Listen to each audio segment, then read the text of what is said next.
Well, look, the Obama campaign spied on our campaign, and they've been caught. All right, and now let's see what happens to them. But they have been caught.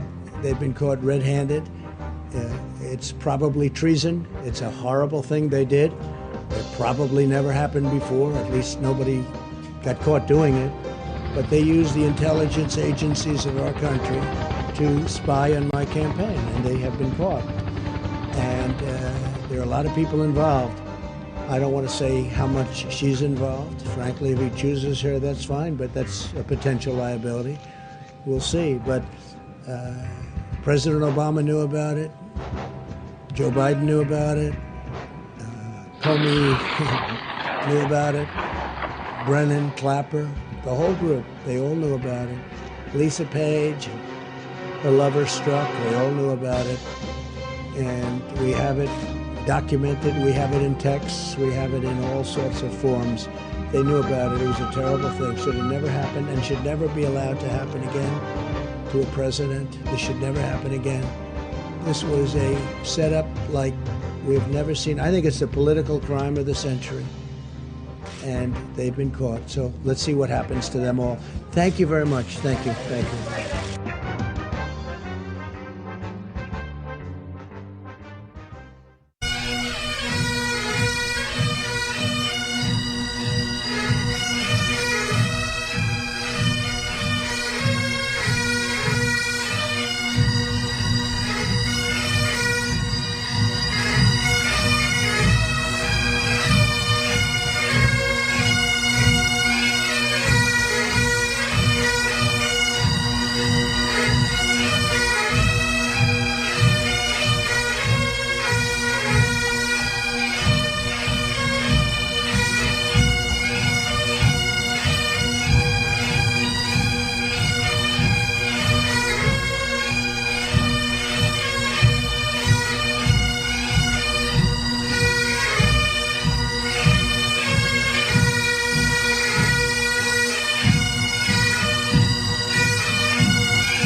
Still majors, pipe majors, please make sure your bands are ready and formed up for 10-6 outside the Stuart Arms. Mass bands, fall out!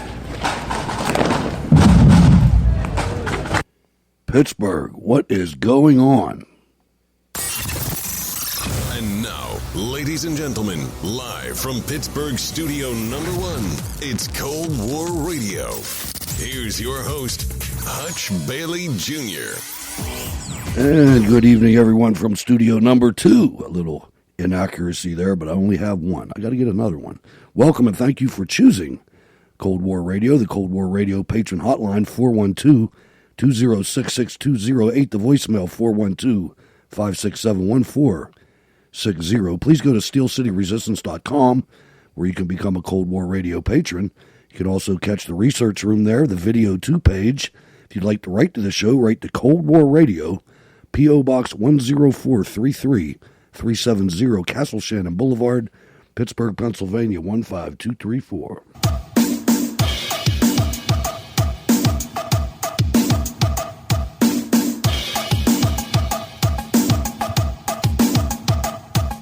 All right, let's get right into this. I don't want to do it by myself. Let's swing over to the east, the southeast from here, and welcome Ward Miller to the show. Hello, Ward. Good evening, Hutch, and my fellow bacon-loving enemies of the state. How's everybody doing this evening? Yeah, let's say a little prayer for the DSL tonight. Hopefully it'll last. It lasted on Monday, did pretty well. I was proud of it, but we'll see what happens going forward tonight. I had a little bit of storms earlier, but they seem to be cleared out. What's going on with you, Ward? Anything exciting? No, nothing. You know what? We didn't get a chance to talk about this last week because of, I guess, timing or whatever. But Biden was in Pittsburgh. He was. Right? And in fact, we talked about Biden being here, and I don't know if we talked about him being heckled, but he was heckled when he was here. And I think there was like 17 people total that showed up for this incredible Biden event. And then 2 days later, the president had an event here in close to Pittsburgh, about an hour outside of Pittsburgh in Latrobe. And there have been reports, if you listen to the news media, there was 1,000 or so people there. But based on the pictures I've seen, there was probably between 12 and 15,000. Yeah, there was Easy. a lot of people. Easy. I mean, he even mentioned that when he was flying in, he thought the overflow crowd was the crowd. It was so big, and they were still lined up down 30, waiting to get in. They were being turned away. Yeah, it was just, and for them to say, and they came out with a report like 2 days after that, Biden's up by 10 points in Pennsylvania. It's like, how is that possible? The whole thing is it's ridiculous. I'm going to try to tackle it a little bit tonight. Boy, I had a disaster cooking dinner tonight. It was, I might talk about it later. We'll see. A little teaser there.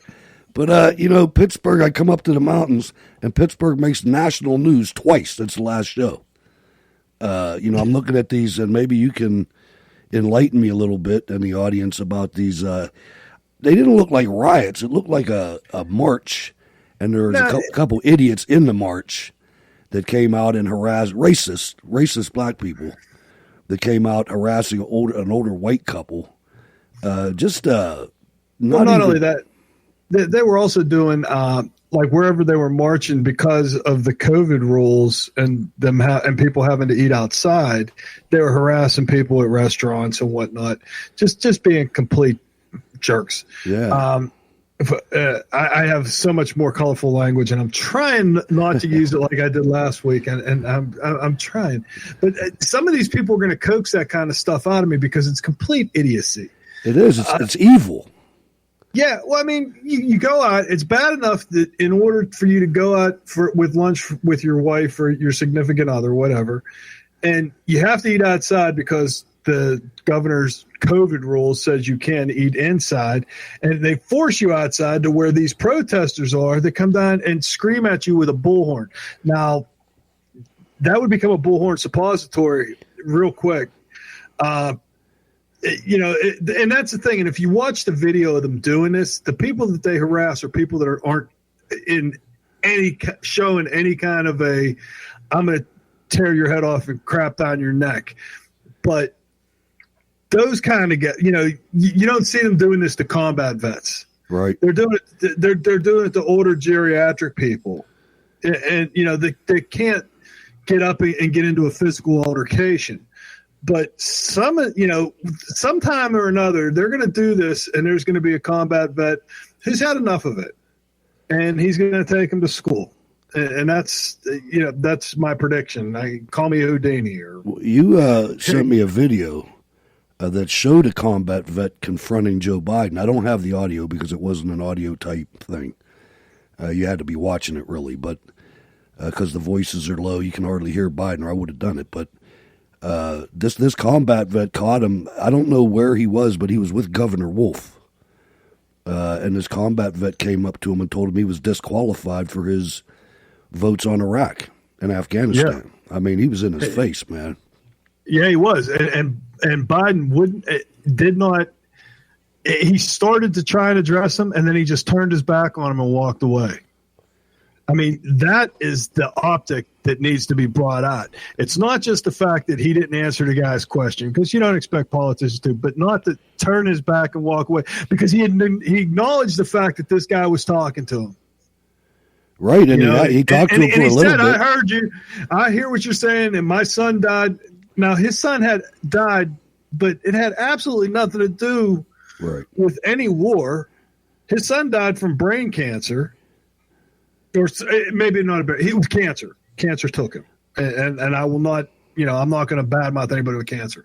Cancer took him, but at the same time, it's like he's trying to compare this guy saying, "Hey, you know what? I lost a lot of buddies in Iraq and Afghanistan." And, and you're disqualified for that. And he says, well, I lost my son too. And it's like, that's not even the same thing. And the guy came right back and said, I'm not talking about your son. And then Biden tried to have his get tough moment and said, you better not. And then he walked away, man. He was gone. Tom Wolf looked like a little kid next to him. Well, Tom Wolf always looks like he always looks like he's scared. Yeah, it's sickening. The whole thing is. So you have riots that get national attention. And then we had something else that came up.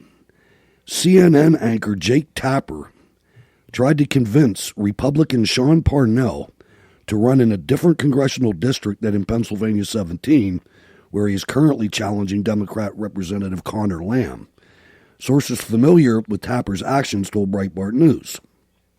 Tapper presents himself on his show and in public as objective and as someone who is not taking partisan sides, but merely reporting facts.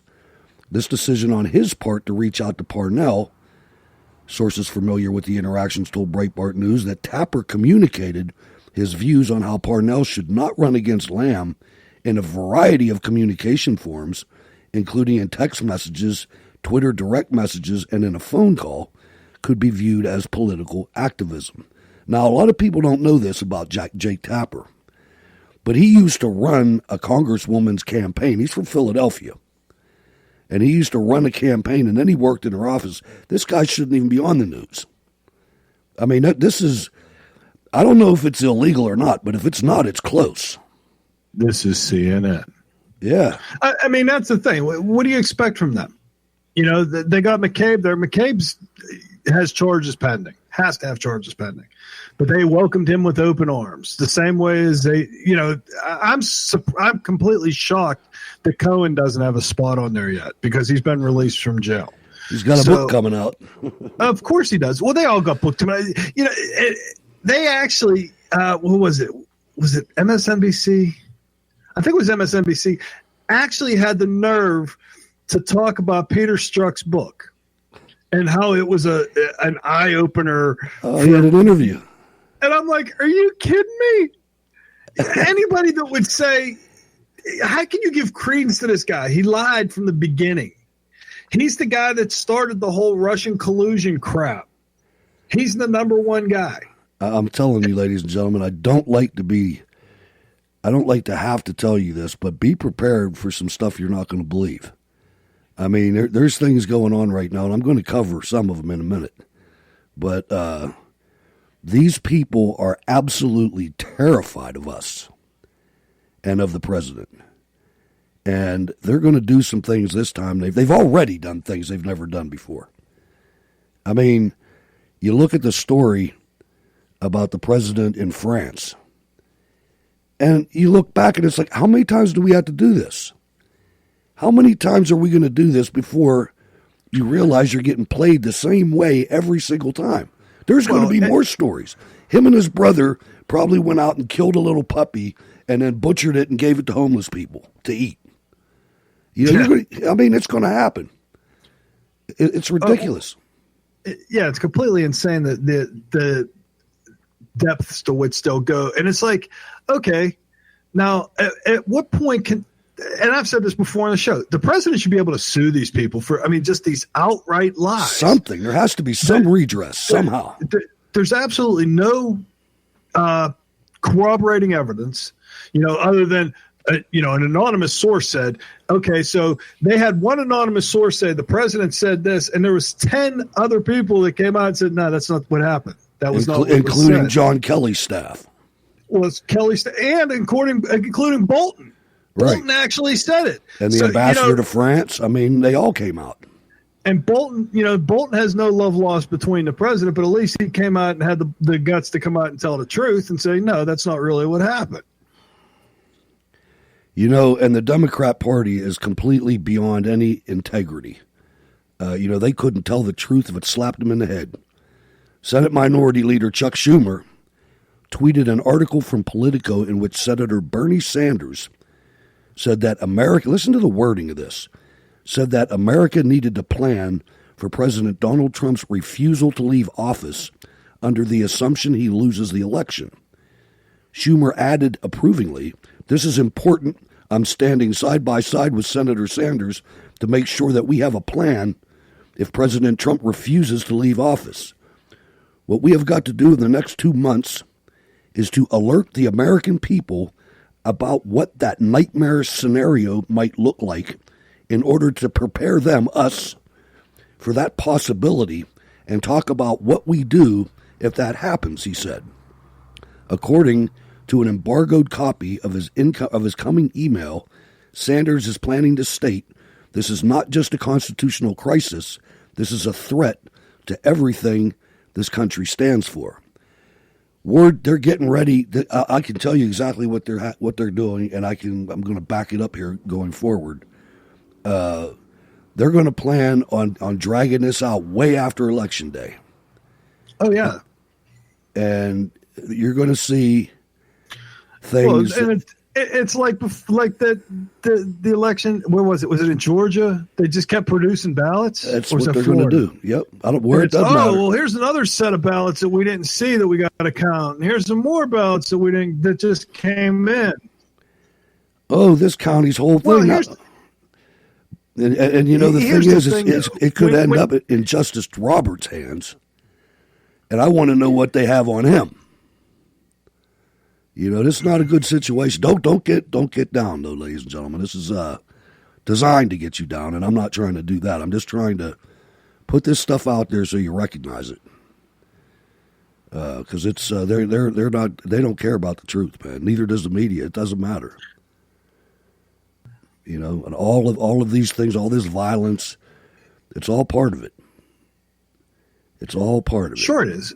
But here's the thing, though. Here's the deal, right? If you take a look at the last map, the presidential map that showed you by county, there's absolutely no way Biden wins. No way. It's impossible because Trump picked up, what was it?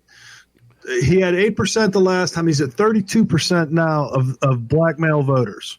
Well, I'll tell you what. You look downtown at those white, rich Democrat people that are eating. They all just went for Trump. You got in their face when they were eating, man. You scared them.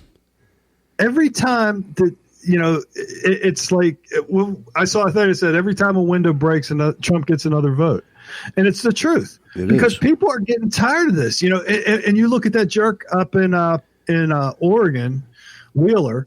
Yeah. He had to leave his $800,000 condominium because they're trying to burn it down, and at the same time saying these are peaceful protests. But yet you had to move from your house. It's so peaceful. They kicked him out, I'm sure. Who buys an $800,000 condominium anyway, man? Jeez, oh man, these people, a lot of money out there. It's a public servant. It's a mayor. He's a mayor. I mean, it's not like maybe you had money going in, or maybe you had a constituent. I don't know. I just hear that stuff. I'm in the real world, and there's not a. I wouldn't pay $800,000 for very much, man. I mean, I'm in a different world than that. But God bless you if you're in that world. I mean, but it's the same thing as the mayor in Pittsburgh, because they think that these people, if you capitulate to their demands, that you're going to be their buddy, and that's not the way it works, especially with these animals.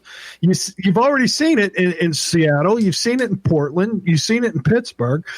When they don't get their way, they just go on a bender, and that's what they did at the Peduto's house. Yeah, when they do get their way, they take it twice as far. Yeah, right? You give them an inch, they take a mile. Absolutely. Did the Pittsburgh police respond to that thing? I only got little pieces of it because I'm not there. Yeah, they had some cops standing on Peduto's porch, and I mean where they were messing with the people downtown. I didn't see any kind of response from that, honestly. Now they may have. I just haven't seen anything, and it's one of them cases where these people, these Democrats, want you to see the absolute worst case scenario. So you look at what they just did in Michigan, and they said, okay, cops aren't allowed to use tear gas. Yeah. They're not allowed to use tasers. They're not allowed to use nightsticks. What does that give them for a tool? I mean, other than their sidearm or maybe a shotgun, but I mean, everything else they've outlawed. So, and that's exactly what it's for. It's for the optics of, okay, these cops aren't defending them, aren't trying to disperse the crowd. They're going to be fighting for their lives.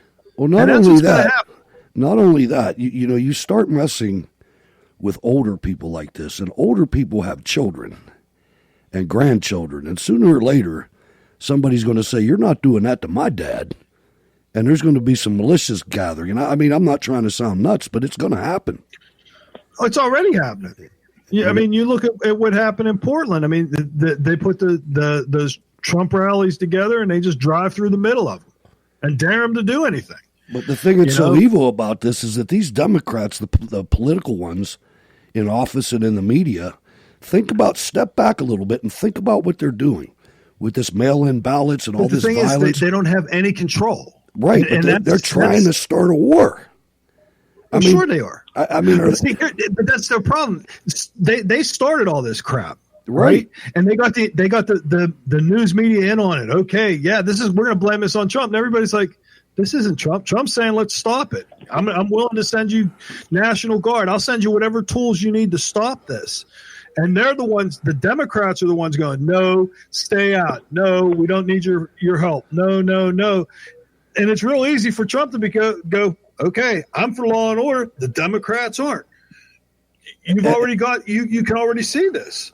You can, and you look at the media. And that's why Sleepy Joe comes running out of the basement going, oh, God, stop the violence. But at no point did he ever say Black Lives Matter is a terrorist organization. Or Antifa either. Or Antifa is a terrorist organization. The Democrats will not designate them as a terrorist organization, even though that's exactly what they are. And the thing is that what they're hoping for is that this is going to carry Biden into office, which I don't think it is, and it's all going to be good when it's over, and it's not. These problems are going to last a long time. This isn't something that's just going to end on November 3rd. Because, a lot of these cities have been destroyed and completely decimated. You look at it. I mean, what they did in Minnesota, it looks like Somalia, for crying out loud. Oh, I know. Kenosha too, man. Kenosha was only a couple days, but they burned all those car lots. I mean, that's a lot of inventory if you ever messed around in the car business. And in fact, there was a thing I saw on Twitter today because Kamala Harris came out and, you know, she's trying to gin up more anger up in Kenosha and whatnot. And the people up there are like, hey, you know what? Why are you shaming a rape victim? This woman was raped. She had a PFA against this guy. The guy shows up at the house with a knife. They call the cops. The cops show up and shot him 7 times in the back or whatever. Right? Yeah. But, you know, it's like they have absolutely no problem with glorifying these criminals. That's the easiest way. I mean, George Floyd was a criminal. Whether or not he was, you know, the initial thing was he was passing, you know, counterfeit 20s. He took a fistful of fentanyl before they caught him. Yeah. So let's go to this wider theory. African Americans, are they the Democrat Party's cannon fodder? You know, these things come up in numerous cities, being pushed hard by Brett Baier and everybody else, time after time. And these people are getting set up for failure because either one of two things is going to happen. They're either going to win or they're going to lose. And I don't think they're going to win. So at some point in time, all these people that are out in the street, and I hope there's a lot of these freaking socialist white people with them when it happens, are going to get mowed down one way or another by somebody or somebody else. Well, yeah. I mean, what's that guy's name? Trevor Noah came out, the dude that does the new Daily Show or whatever. Yeah. He came out and he was like, well, I don't understand why someone has to come and bring a gun to protect a TJ Maxx.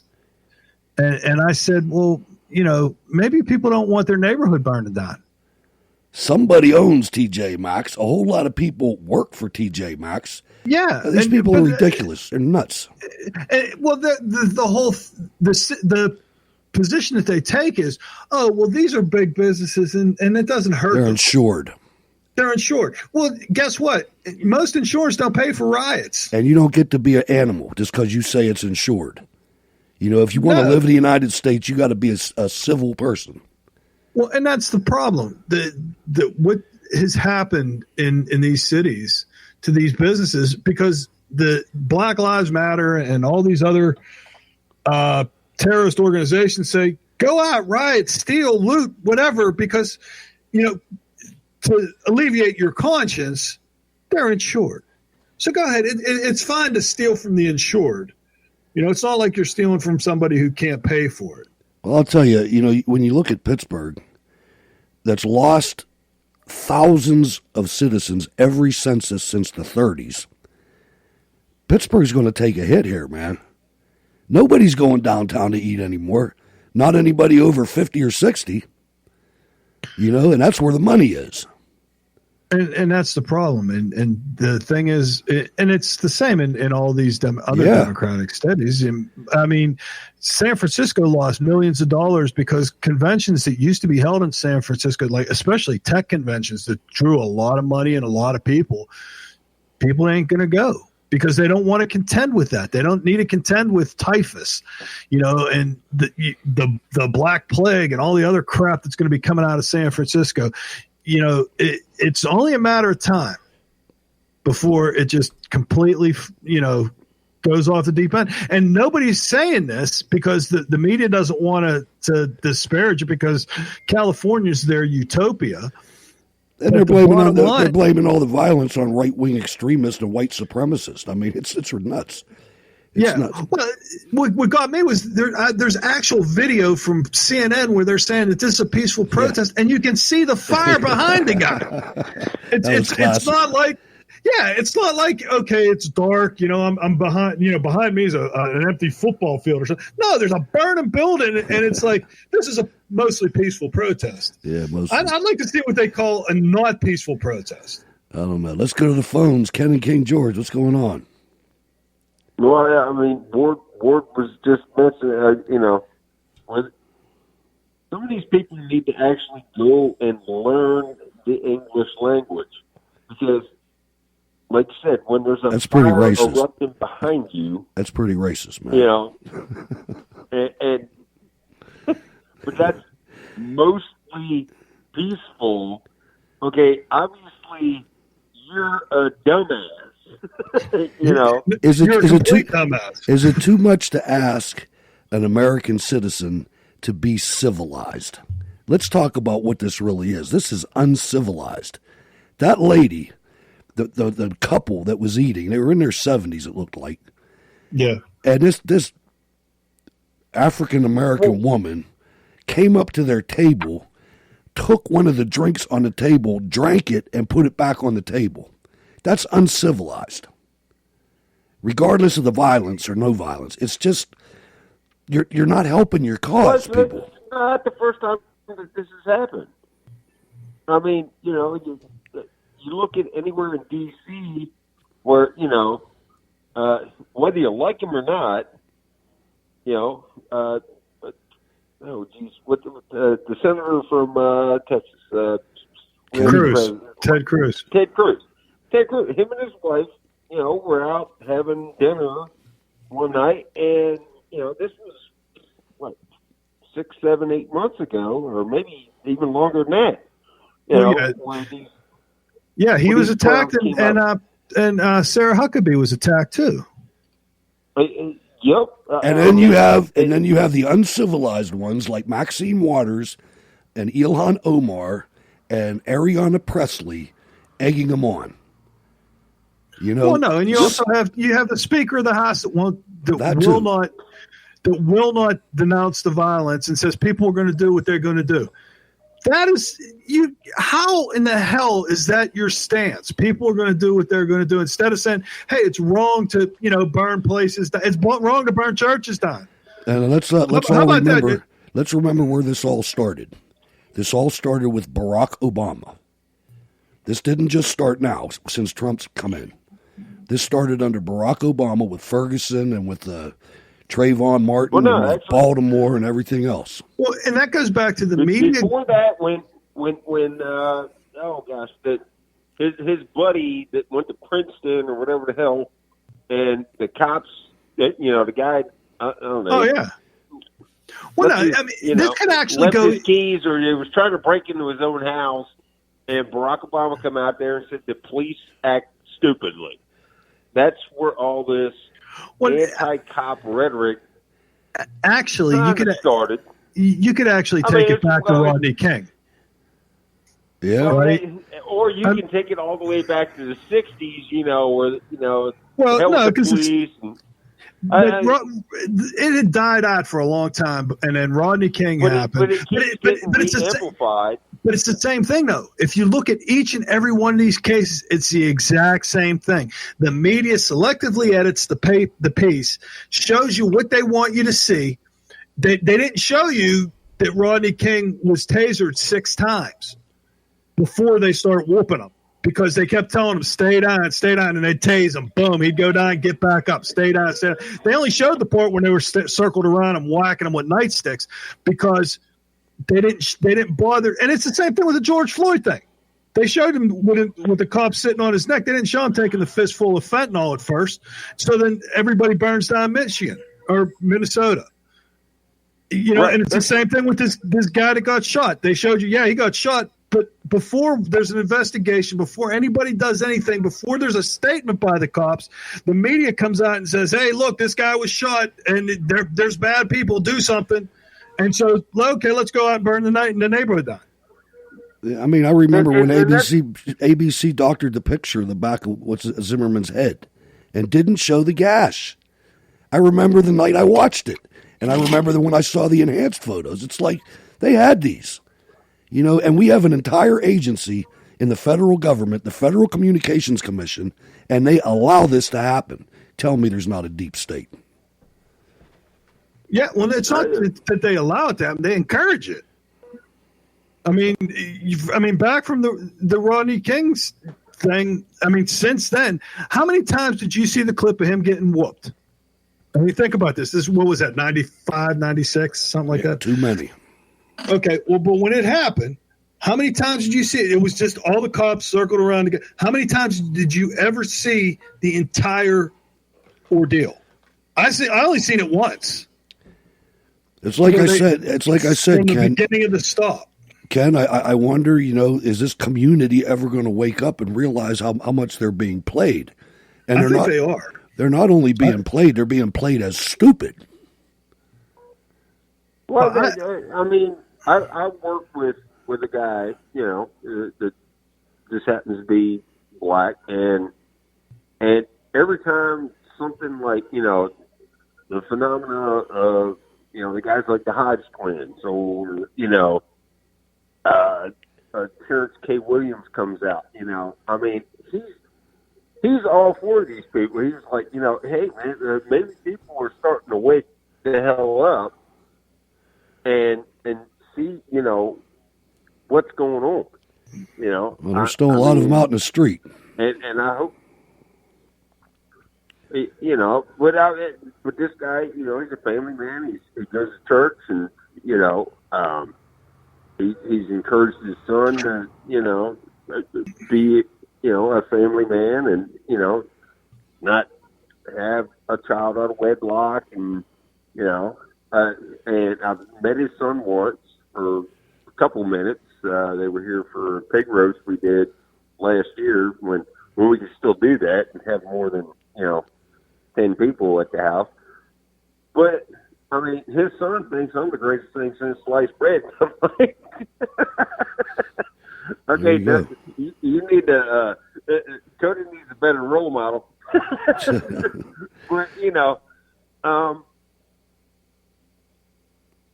but yeah, this kid, he's going places.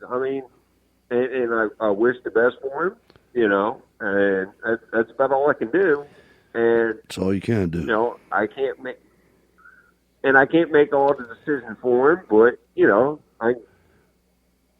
I can provide him with guidance, and that's pretty much what anybody that's in any sort of leadership role or adult role can do. That's all you can do. You just wish it was happening more places. A lot of places it's not happening. I got to go, Ken. I got a bunch of stuff to cover. Thanks for calling. All right, brother. All right. Hey, man. All right. Ken George, ladies and gentlemen. Let me see here. I got to get through some of this stuff. Hold the calls until 9 o'clock, folks. Give me a time to get through some of this. This really bothers me right here. This is something that's carrying over from the Obama administration. Democrat presidential candidate Joe Biden is touting Wall Street's support for his $640 billion housing plan that would force low-income, multifamily housing developments into America's suburban communities. During a visit to Kenosha, Wisconsin, where the Black Lives Matter organization and members of Antifa have led riots for weeks, Biden told supporters that Wall Street supports his housing plan because it will increase the GDP. That's one of the most insidious plans that I ever heard, and I remember when I read about it, it was twofold. Under Obama, one was doing what they said there, and the other one was bulldozing blocks and blocks and blocks in major cities, including minor, tiny little villages like Pittsburgh. Now, there's some areas that this needs to happen. Detroit comes to mind because there are just so many abandoned buildings. It's what's going to happen to these cities. These people are going to flee. They're not going to wait until they have all their ducks in a row, Ward. They're going to unass the joint. Maybe even take a haircut on it, and not just leave. You look at Detroit, that's what happened there. It's going to be bad, man. And I don't think that the other shoe has fallen. Because you look at what's happening in New York, the Upper East Side's moving out, man. Today. Yeah. Like there's moving vans out there right now. Absolutely. And you can't get a moving van anywhere near New York City right now. I mean, the U-Hauls, all the moving companies, they're all just balls to the walls, spread out. So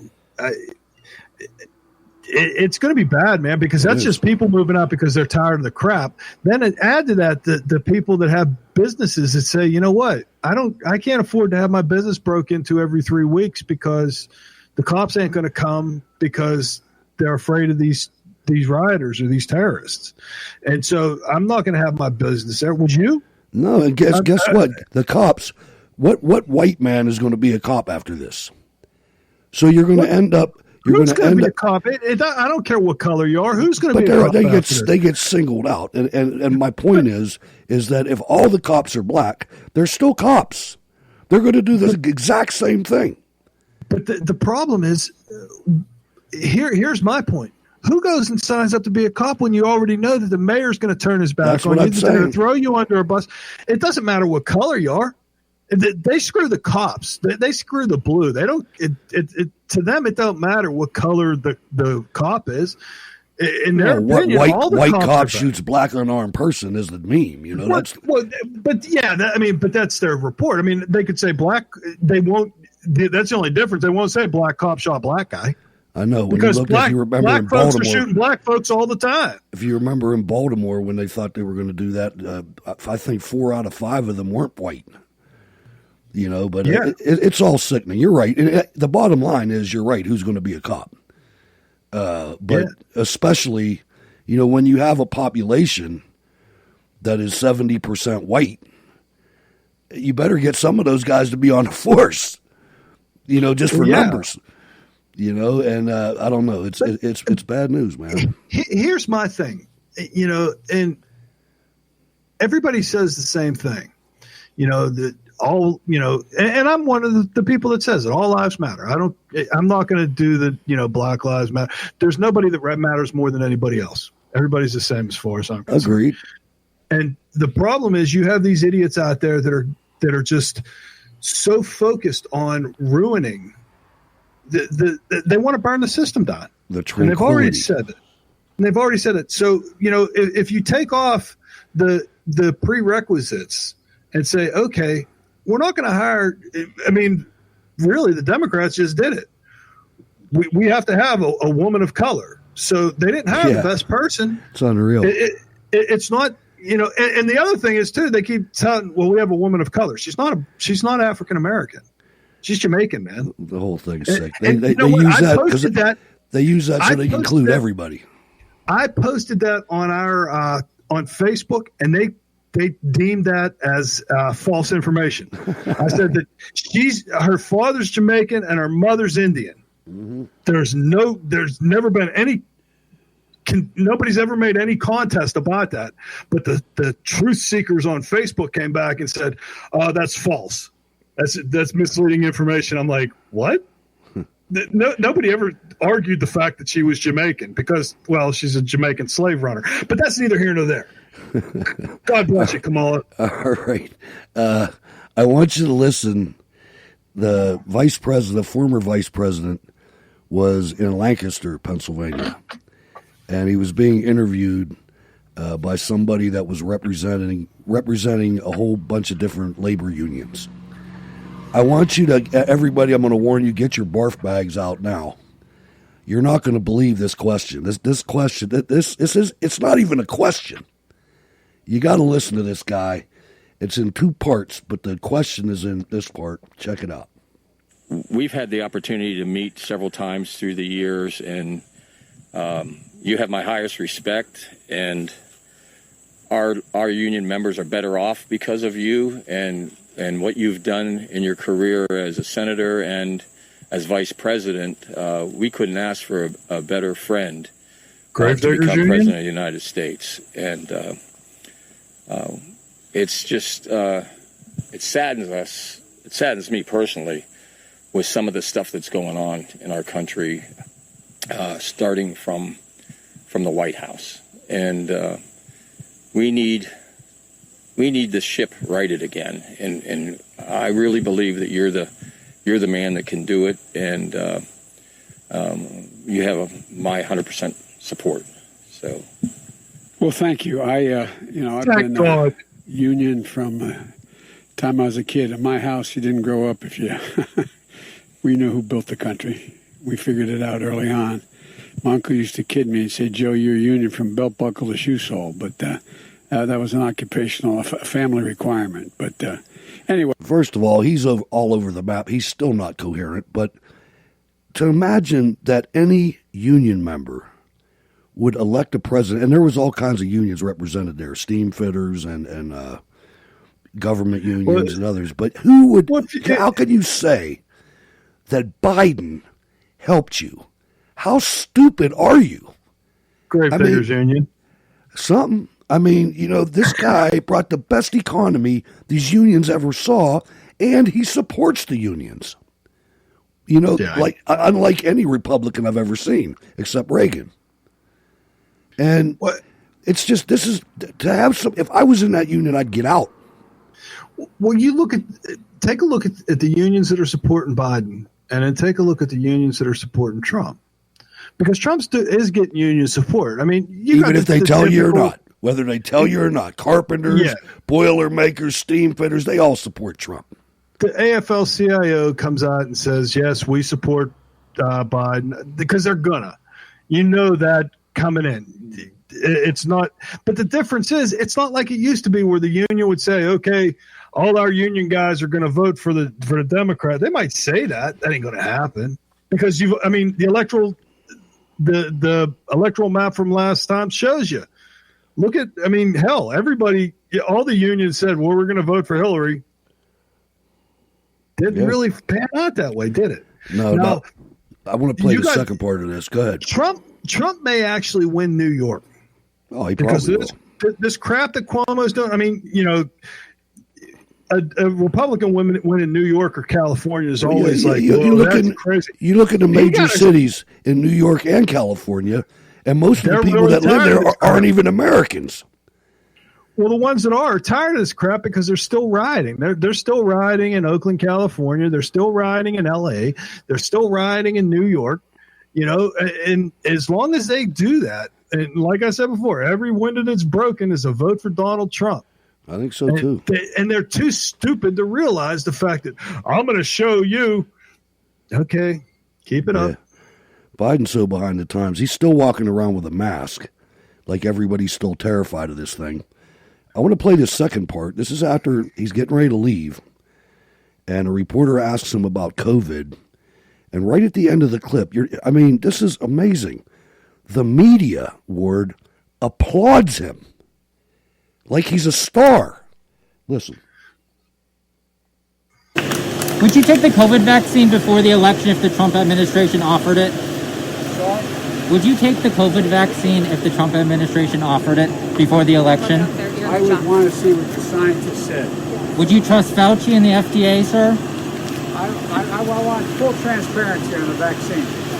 One of the problems with the way he's playing with politics is he said so many things that aren't true.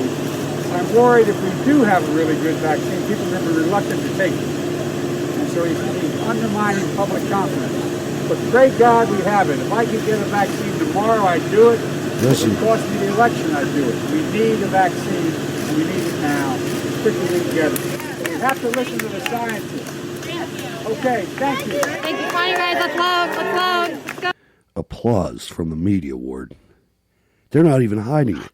What did you see the Q&A that he had? It was like in a church, and I think there was like 15 people in there. Yeah, that was when he was in Kenosha. This girl comes up. Do you have a clip from that? No, I don't have a clip from it. Okay. So before I go through and explain it, and then you say, we're going to talk about that. No, I wouldn't do that to you. Yes, this girl comes up and she goes, somebody handed me a piece of paper to read this question, and I'm not going to do that. And she asked her question. I was like, and they've been saying that all along. That the questions are setups. No, they're not. These are organic questions. No, they're not. That proves that. And they never were. It didn't start with Biden. No. Hillary got the questions from Bobo Brazil for that town hall. And she admitted to that. So I don't understand why Fox hasn't canned her for that and why she hasn't been arrested for that, because both of those, I mean, it's illegal. She admitted to committing a crime. It's unreal. And when you come out and said, and she was the RNC chief at the time. DNC. A DNC chief, yeah.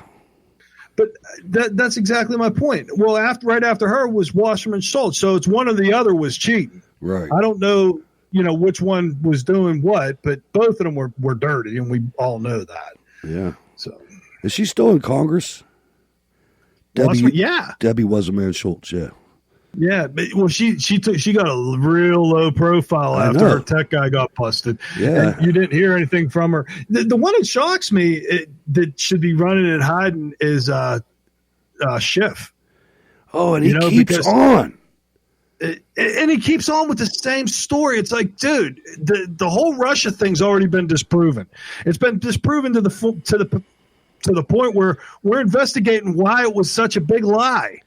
And so, but yet you keep perpetrating the same damn lie. Going, well, it's the Russians, and if Trump wasn't a Russian asset, dude, your guy Horowitz and Mueller both said, yeah, Trump had nothing to do with this. And I read something where I think he called the president. He called him something, a coward or something like that.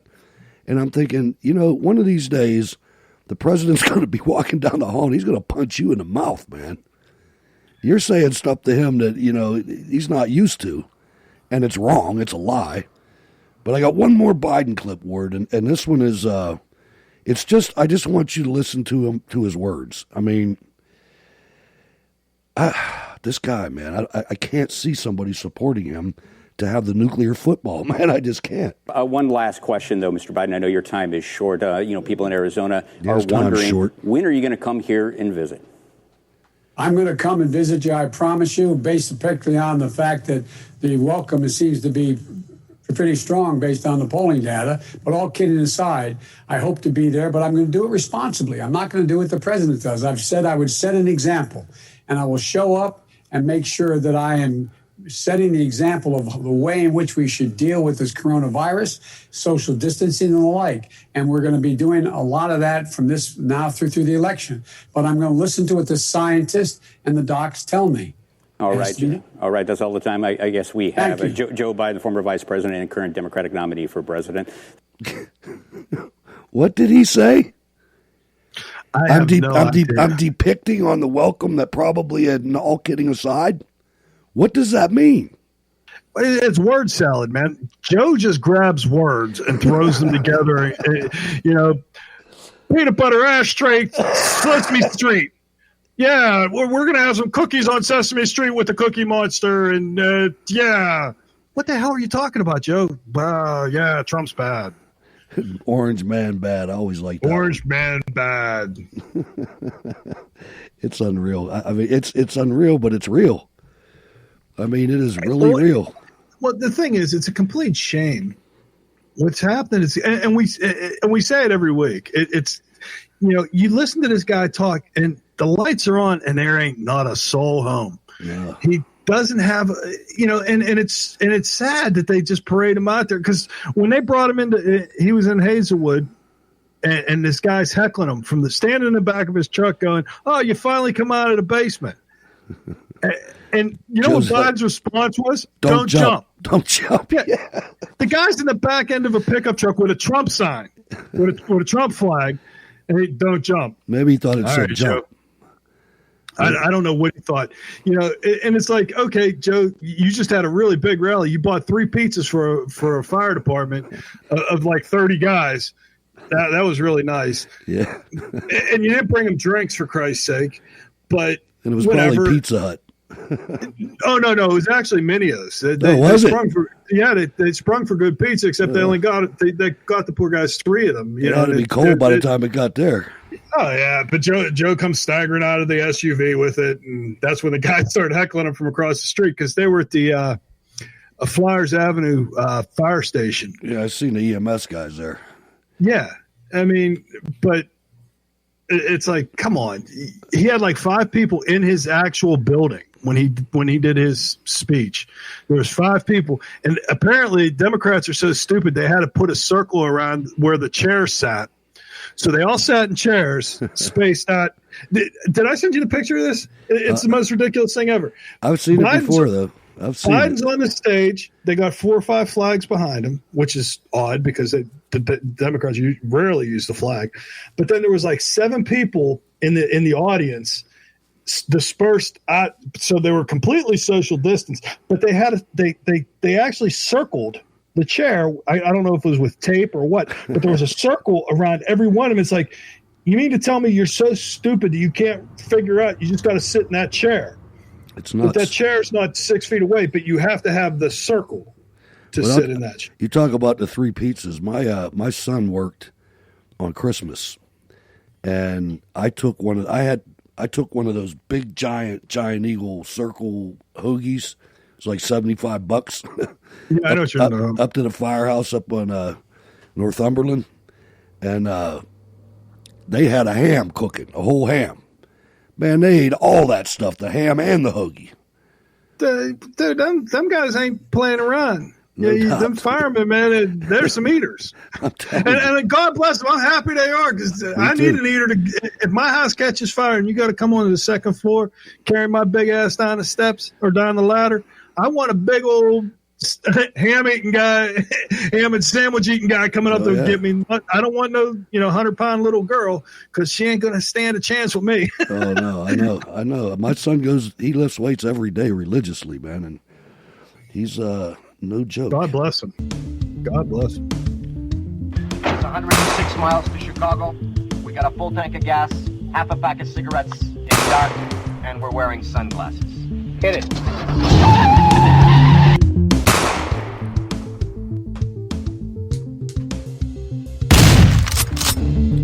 It's the Chicago Report with Ward Miller. Yay! In this week's Chicago Report, we're going to do last week's totals, which was from August 30th till September 5th. There was 19 people that were shot and killed in Chicago. Shot and wounded was 92, for a total of 111 people shot and a total of 20 homicides.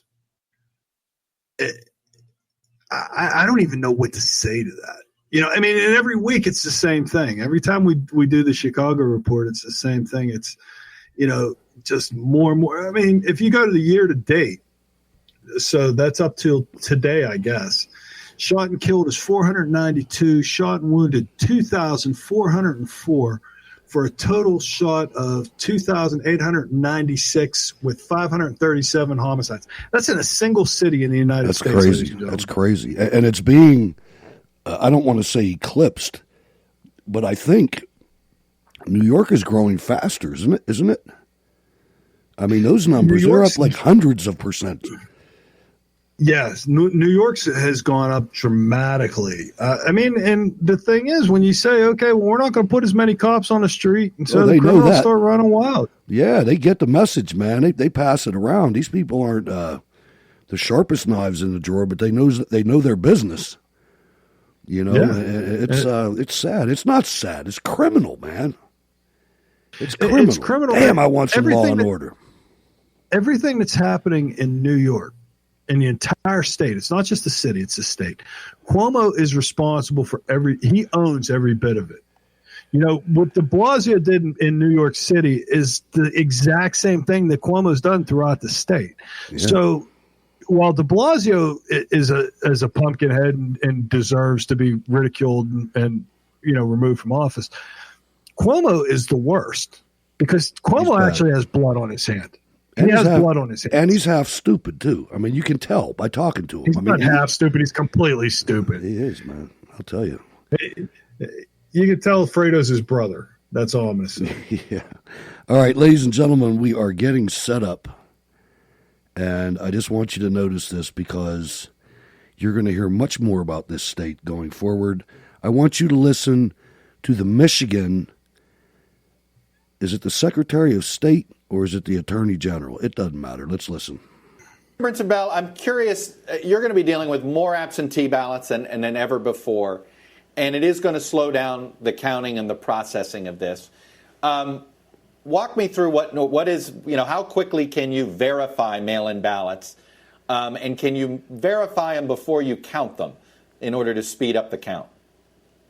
I think North Carolina is uniquely positioned for this because we began sending out absentee by mail ballots on September 4th to nearly 600,000 absentee requests that we had received. We are ahead of the game in sending out those ballots. That's more time for voters to return them. We also have had in place for a number of years now the ability to process absentee by mail ballots in advance of election days. We also tabulate on election day the results from our one-stop early voting, which we think will be about 50% of the ballots cast. We'll have probably had 30-40% of the ballots cast absentee by mail. So even by the close of polls on election night, we may be reporting as much as 80% of our voter turnout and how they've chosen before at the time that the polls close. So you may end up being a fast counting state with results quickly. And I know Ohio, I know Frank Lurie, I know you guys process early, which brings me to you, Jocelyn Benson of Michigan. You guys can't start processing until Election Day. It took a long time to get some results during your primary. Should we be prepared for Thanksgiving and the Michigan results to be coming together? No, but we should be prepared for this to be closer to an election week as opposed to an election day. I mean, the bottom line is we are not going to have the full results and accounting of all of our ballots on election night. We already know that. We've asked the legislature to make changes to the law to give us more ability to be prepared and count those ballots more efficiently. They have not acted for reasons that I don't completely understand. But that said, we're increasing tabulators. We're increasing capacity to more efficiently and securely count those ballots. But I'm also laser focused on accuracy. And if it takes a few extra days to ensure we have a full and accurate counting of the results of every race, that's what it's going to take. And we're going to be transparent throughout that whole process to make sure every citizen knows exactly where we are in the counting process and how many more ballots we have to get through. So to put this in context, what Jake Tapper of earlier in the show fame he had North Carolina, Ohio, and Michigan.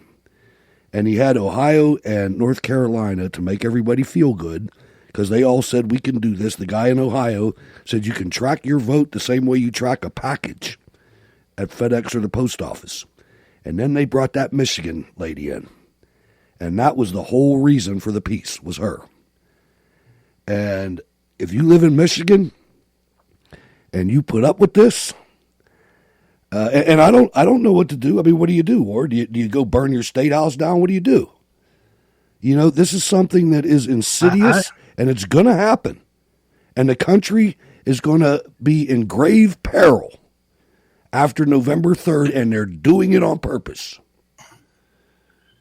Well, you know, here's the thing. This is the first time that I can remember where people are actually getting violent based on your choice of a candidate. I mean, even back when Reagan ran against Carter and whatnot, there was never this kind of hatred. I mean, and that's all it is. Nobody can say, you know, and I've tried to pick this, well, not really pick a fight, but I'm like, all right, without mentioning the name Trump, why would you vote for Biden? I agree. Give me one of his policies that, you know, is so much better than Trump's. If you can do that, that's cool. That's what I want to hear. And that's not what it is. All these people, everybody that says I'm voting for Biden isn't voting for Biden. They're voting against Trump. That's the bottom line. And the thing is that, and they're too stupid to realize, they're not voting for Biden. They're voting for Kamala Harris. Because if Biden wins, she's the president. Do not ever think for 1 minute that he's going to get sworn in. As soon as he's elected, they're going to hit him with the 25th Amendment, and Kamala Harris is going to be sworn in. If he survives. If he survives. I mean he may have listening to him talk, he's degenerated quickly, you know, and that's one of the things that Trump said. He's like, okay, I wanted to do a drug test before the thing before the first debate because he doesn't want him being on Adderall. I don't think there's going to be a debate. They're going to have to. They're going to. I mean, based on what Kennedy said, he'll get COVID. He'll get COVID. It doesn't matter, dude. I mean, because I mean, everybody's looking for it now, right? Because Nancy already said he shouldn't debate Trump. Blah blah blah blah, and immediately Kennedy came out and said, "Yeah, that would be the greatest gift that he could give Trump."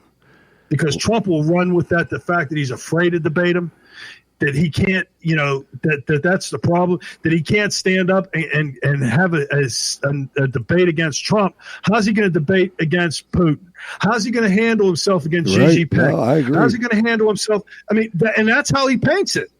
Oh, you're afraid to debate me on stuff that's irrelevant.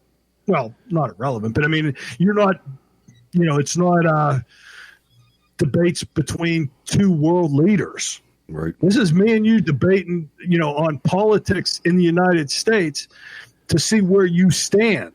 This isn't you have to defend the country, which is what the president has to do, or the Secretary of State has and to Joe do. Biden wouldn't do that anyway. Joe Biden's on China's team. Just ask his banker. Let's go cut me a check. Yeah, Eugene, Oregon. Marlene, you're up next. Hello. Thanks for waiting. Hello. I wanted to comment briefly on that word you were talking about, Portland, and that kind of my ears kind of get my little antennae go out and go do their little thing. Oh, the Wheeler thing. Talking about that, and what's funny is back in July, Wheeler was all too eager to jump on the police reform bandwagon with his promise to address all of these systematic iniquities that exist in our societies. Yeah, right. Stop doing crime. And then he changes his tune, and he has to flee his little condo because he's scared. I'm like, come on, you doofus. It's like, this guy he's a joke. But at the same time that he ran and moved out of his house or moved out of his condo to flee, it's still a peaceful protest. He's still not requesting. He's still not requesting help. He's still not requesting the National Guard, anything like that. It's like, hey, these are still a peaceful protest. I'm just going to move for a little bit. Yeah, get the hell out of here. Every time Trump tries to reach out to him or to Kate Brown, they push him away. They're going, no, we don't want you. And I'm thinking, you know what? I really didn't want Trump to do it, but this is the one time when I honestly think, if there's a way, I would like to see Trump override them and just do what has to be done. Well, he can. He can't? He can. Oh. But the problem with that is he has to use the Insurrection Act. And I think he's kind of holding that in his pocket. I mean, he could, but with Posse Comitatus, he can't just come rushing in there and say, okay, we're going to, because, I mean, really, you're taking the 82nd Airborne and you own the streets. I mean, it's that simple. I mean, could he do it? Yeah, absolutely. Could he do it in a matter of hours? Absolutely. But it's so he could do it, but it's something he's holding in his back pocket then. Absolutely, because why infuriate everybody by him going in there? Because if he were to force his way in and say, okay, I'm going to use the Insurrection Act, how long would it take for them to spin it like he's overrunning Posse Comitatus? We didn't ask for his help. They do that in all these people. Seconds. Well, yeah, exactly. Look at all these poor Antifa people that got their heads beat in because the one that was crying. Because the 80s. Oh, that was so beautiful. I see with that. A flamethrower. Hilarious. Yeah, I shed a tear myself. Yeah, I shed a tear myself. So, Marlene, I saw a report. I didn't read it, but it said that something about Wheeler was housing Antifa. Do you know anything about that? No. Let me look in this article. No, that's all right. That's all right. I thought you might know off the top of your head. No, I was just glancing at this one from the American Thinker, but no. They're talking about some other stuff, but nothing the fact that he was housing them. But I do know that in the beginning he was out there with them. Yeah, I and know. they even mentioned that. That didn't work too well for him either. No, it didn't. Lucky's alive. Yeah, no kidding. Anyway, so anything else going on? Oh, yeah, I'm going to switch gears and head off to Portland. I'm getting sick of it myself, to be honest with you. I was looking at this. I read the Epoch Times. I have it on my phone, and they have a little app where you can catch all the day's happenings and stuff. And I guess apparently the headline was China has disappeared tens of thousands under the system of state-sanctioned kidnapping. Basically what the CCP is doing is anybody who's sort of a high-profile type person, what they're doing is they're kidnapping people, no court order, you were thrown into a secret location, held incommunicado, and in isolation for up to 6 months. You have no lawyer, no visits from your family or friends, and they, 9 times out of 10, they torture you and interrogate you. And they call them the re-education camps. Well, this is a little different, though. It's residential surveillance at a designated location. This is RSDL. Everything the Democrats are dreaming of. This is what they want to do. Trust me, they would love to snatch Ward and I right off of the planet. Oh, and me too. I'm sure. And they mention for high-profile people, but just hearing about that, I'm just going, oh my God. But then again, I should say, that's typical because that's what they do. That's what they do. If you don't if you don't sing the praises of the CCP, they come after you and they basically throw you in prison, and you more than likely will end up dead. And there's people in the United States Congress, Adam Schiff among them, who came out yesterday and told whoever he was being interviewed by that the Attorney General and everybody who says that China is a threat is crazy and they're wrong. They're all in their pocket. He is the especially one that's wrong. China is more of a threat than Russia. And has been. Break. I know. All right, I got to go, Marlene. I got some other people on the line. Thanks for calling. No problem, much. All right, let's go to Sean in California. What's going on, Sean? Hey, what's up, Hutch and everybody? How you all doing? All right. Hey, what's up, man? I'm going to make this as quick as possible. I've been keeping track of the wildfires in my vicinity. Those far, doggone gender reveal parties. Well, so far, not one has been in my vicinity of 10 miles, but there is one brewing south of me near the city of San Diego itself, downtown. So go figure. So until it hits me, I'm just going to sit my butt here and, have a plan to get out now. Have a plan to get out. I mean, I don't know exactly where you live. I mean, California is bigger than most countries. Let's be honest. That's true. So saying California is kind of a little ridiculous, but yeah, I've been trying to. A lot of people don't know. Here, look, a lot of people don't realize what you guys are going through when it comes to your collapsing electrical grid. I mean, your governor has begged for the federal government to help. You are in that bad a shape where you're actually governments, local governments are saying, hey, man, you got to turn your thermostat up to 78, stop using appliances after 2. I mean, I read some reports that were draconian. Well, wasn't that's what we're going through right now. Well, wasn't that part of the problem, too, though, that the electrical grid they were having problems with it sparking and actually starting the fires, right? Yep, that's true. And check this out. You know how AT&T sucks so badly here? It's because no one's going out there and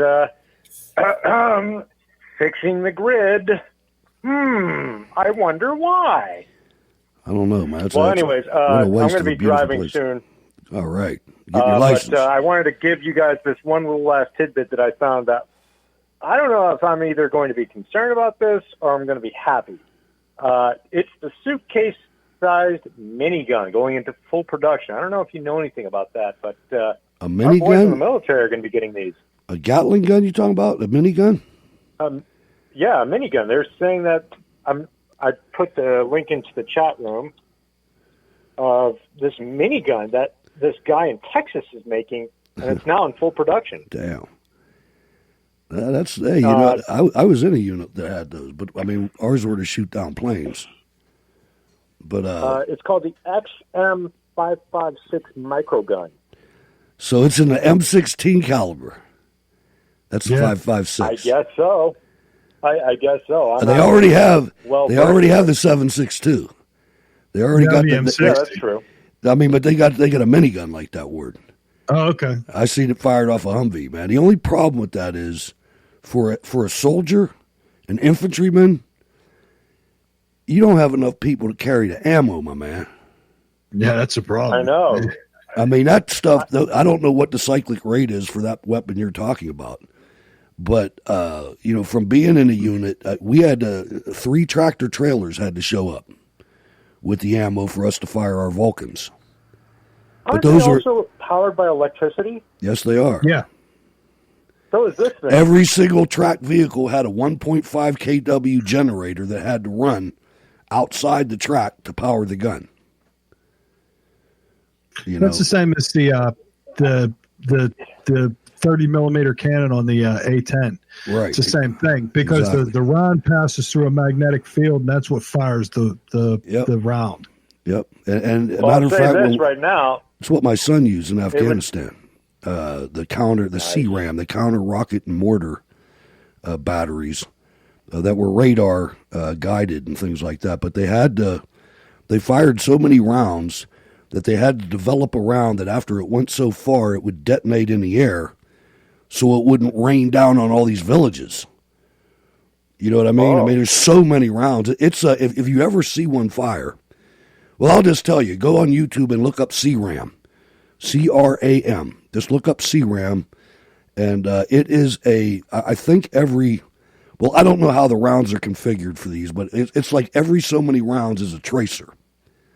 And when you see this thing fire, there's so much lead going up, it looks like a sheet of light of fire going to the target.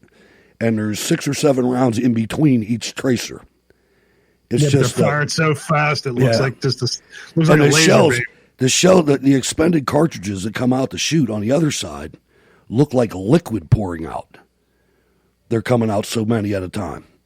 I mean, ours were, when I was with the Vulcans in the 2nd and 61st Air Defense Artillery with the 2nd Infantry Division, our casings were aluminum and they were green. It looked like green puke coming out of the side, man. It was wild. No, I don't think so. It wasn't brass. I think it was aluminum. I'll have to check with my magnet. I have one down in my shop. Well, there is one more thing I wanted to say, just real quick. I hope these are used against these little commies. Well, if they do deploy them, I hope they use them against the commies. No, they're not going to use them on the streets, man. Those things are, wow. That cuts things in half. It does. It does. Trucks. But it would be fun. I mean, these little commies would be running so scared. Well, the thing is, if you look at the one round that kid put in that guy, and it almost blew his arm off. That was a little 22. That was a 5.56. And that was a 5.56. I mean, well, that's the same thing that the minigun's going to shoot. Yeah, I know. I mean, that damn near blew his arm off. All right, Sean. Thanks for calling. I don't really care. Always appreciate it, man. All right, peace out, guys. All right, take it easy, man.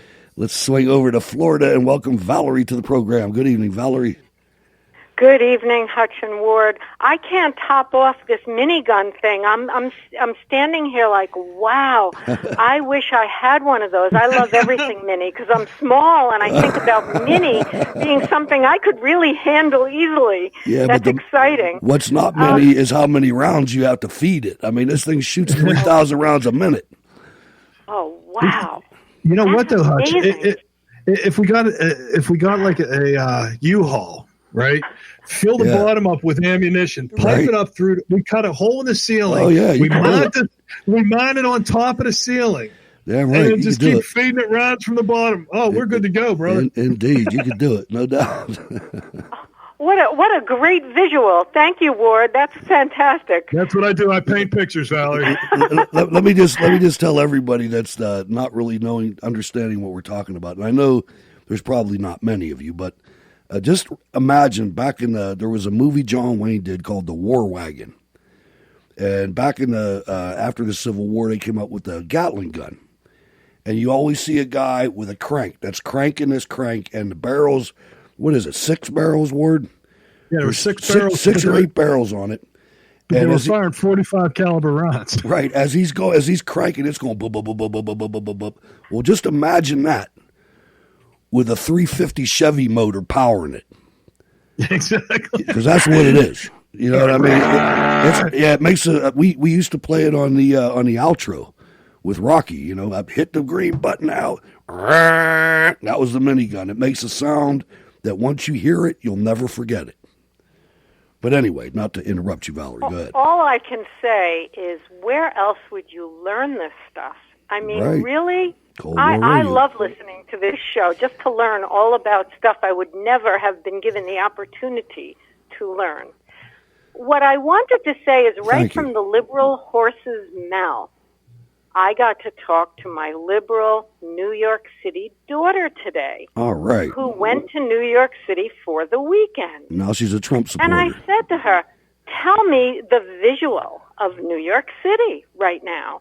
And she said, well, you know, everybody's sitting outside eating. And I said, well, what's going to happen when the weather gets cold? You know, it's coming up. Well, she says, you know, just like 9/11, new businesses will come in. And I said, don't hold your breath. No.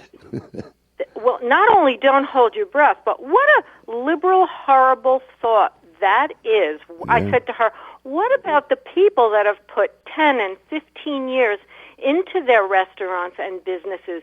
You're saying, well, the hell with them, and we'll just wait for the new breed to come along.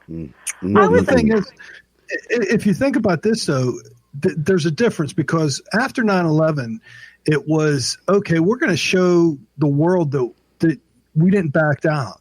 Right. There's a big difference between that and we're going to let these animals run wild, destroy the city, and see what happens. I mean, and that's really what it is. And de Blasio is allowing this to happen. Cuomo's allowing this to happen, and I think that what they're both doing is criminal, and there should be some sort of retribution, legal retribution that could be taken on behalf of the people that live in New York State. Oh, my. I know. I agree. I mean, they have a police force. If the liberals are voting for Biden, they're voting for the very same thing up on the top. Yeah. And if you want the Communist Chinese Party to take over our entire country and rule all of our states and our country, you're actually saying the same thing is okay. I just feel there's an education here that's so lacking, to have this laxed attitude of, oh, well, people will just go out and new people will come in. I mean, real estate, restaurants, insurance, small businesses. Well, you don't care? You really don't care? You're going to vote Democrat? You're going to just keep on with this mind think, this Orwellian 1984? They don't even realize what's coming down the pike, how their brains are brainwashed, how the entire country could change. They can't see the big picture. They're just looking at their little communities, New York, the restaurants. I'm frustrated. Well, the thing is, we all are. If you even look beyond the restaurants, right, what's happened to them is tragic. But, I mean, the other thing that's going to kill New York is the fact that all the people with any kind of money are leaving. Yep. They're like, and my daughter is one of them. Yep. Yeah, we're not going to deal with this. You know, so I'm going to move back up to the Hamptons, or I'm going to move elsewhere. I'm not going to live in the city. Why? What possible enticement can there be to live in the city that everything is basically on fire?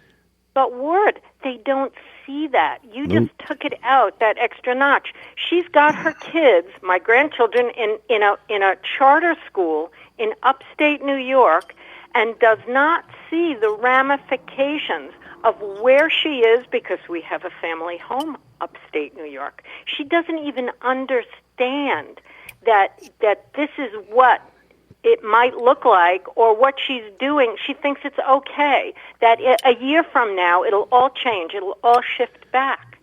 And I don't think so. I don't think so either. I was thinking about this yesterday. Something came out with Colin Kaepernick.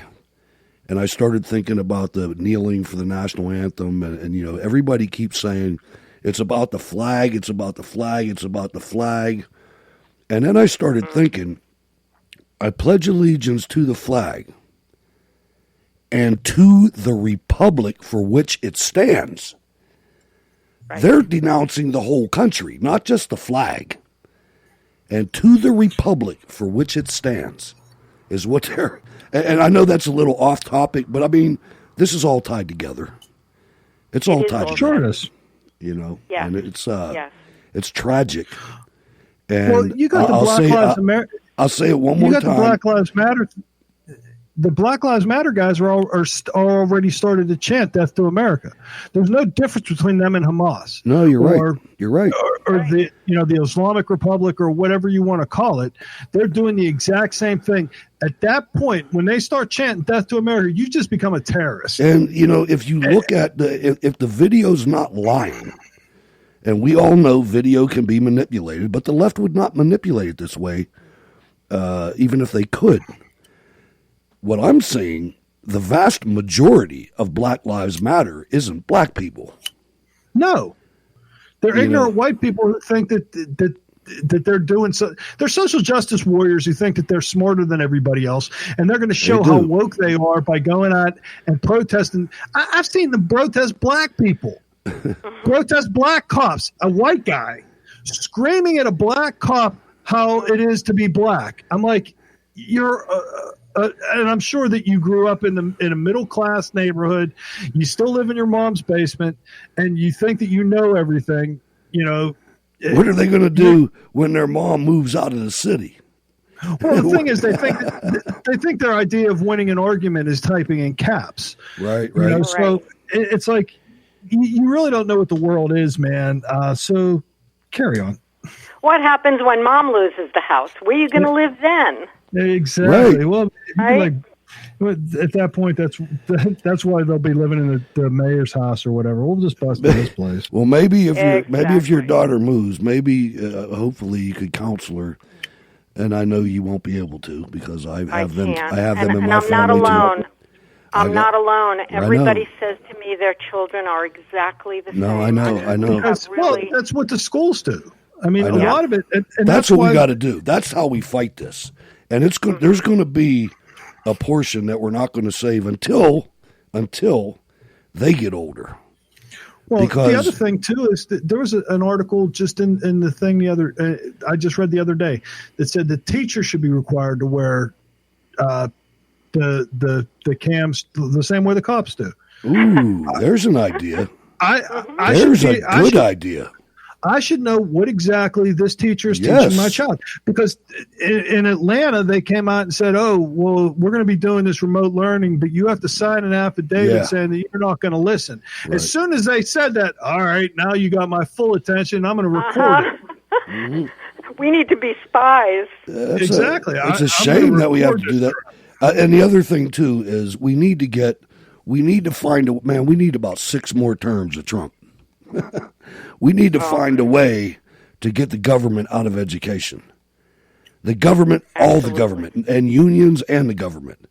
We just need to get them out. It needs to be a fair market thing, and we'll end up with the smartest patriots in the world. But absolutely. Because the thing is, and I have this living, well, he's not in my house anymore. Now he's at college in Maine. But the smartest kids in our schools today are the most dangerous. I'm telling you. Trust me on that. Because they don't miss a lie. They don't miss one single lie. The smart ones. The ones that are, and it's not their fault. It's not their fault. They're following the curriculum.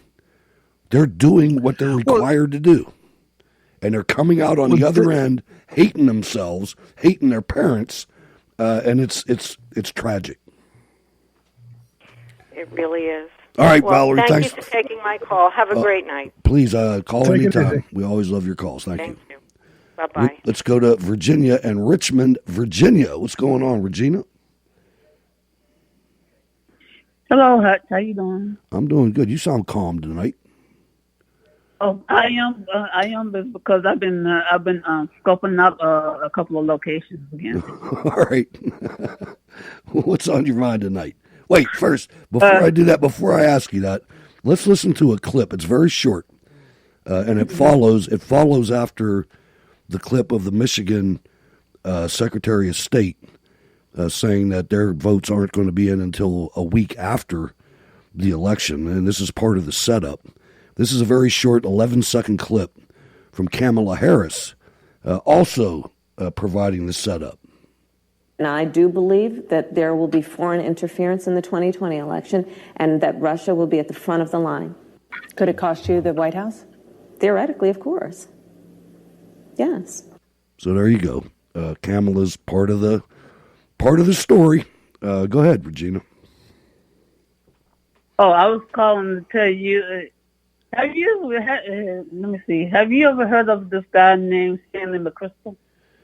No, I haven't. I heard of General McChrystal, but not Sandy. Yeah, that's the one. That's okay. The one. Yeah, I heard of him. He's a jerk. Yeah, apparently he's behind some of this garbage that's going down. He is. You're right. You're absolutely right. And the thing about him is that he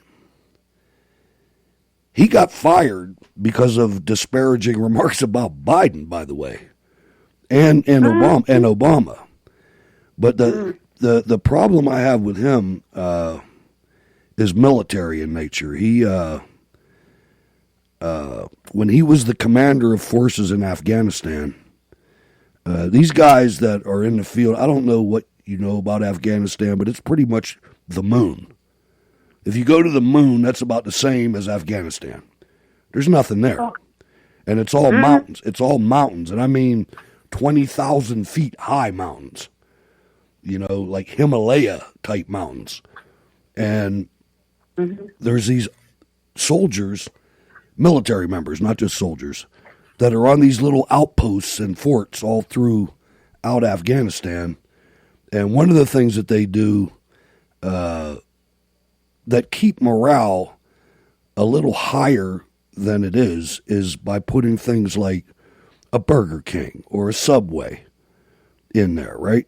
And it's not the same as your Burger King at home, but it's something that you can go to make you feel like you're at home a little bit more than normal. And he came over there and was like, no, we got to get rid of all of them. And I was like, man, are you crazy, man? Why would you do that? You know, I mean, all right, it's a little bit over the top, but we're America, man. You know what I mean? We can do it, so let's do it. And but the situation that he's involved now. Oh, I know. What I was talking about was petty. It was petty, but go ahead. Oh no. Because I know what you're talking about. Serious. I know what you're going to say. Go ahead.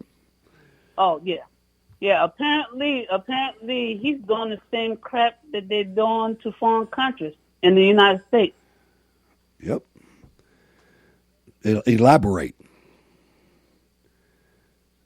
Put it this way, I kind of sort of got this information from Dan Bongino. When he said it, that kind of sort of threw me for a loop. I was like, okay. He's one of those MFers that's messing with people's minds. Yeah. Yeah, I mean, there's. So apparently, he's doing the same thing that disrupt elections in other countries in the United States. Him and his crew. The Pentagon. Yeah, you're right. You're right. I mean, they're using artificial intelligence, and they're using. They're all but admitting it. You know, on the social media platforms. I mean, I read a story that said that they could shut down everything simultaneously when it comes to Trump supporters. Well, the good part about that is that most Trump supporters, we're not social justice warriors. You know, we enjoy social media and we use it to the extent that we can. But by this time, Ward and me, and not just us, the big guys too, they understand, and we understand, that they're the enemy. So we're not going to put everything in Twitter or Facebook or whatever. If you think Twitter and Facebook is America, go ahead and make that mistake. Yeah, I was wondering if you do that. I was thinking to myself, should I call Hutch about this or not? Sure. Because I'm like, well, he probably already knows. Well, no. That you can always call anyway. Whatever you want to say, you're always welcome here. It doesn't matter. I just happen to be. I know McChrystal, and I never liked him. Okay.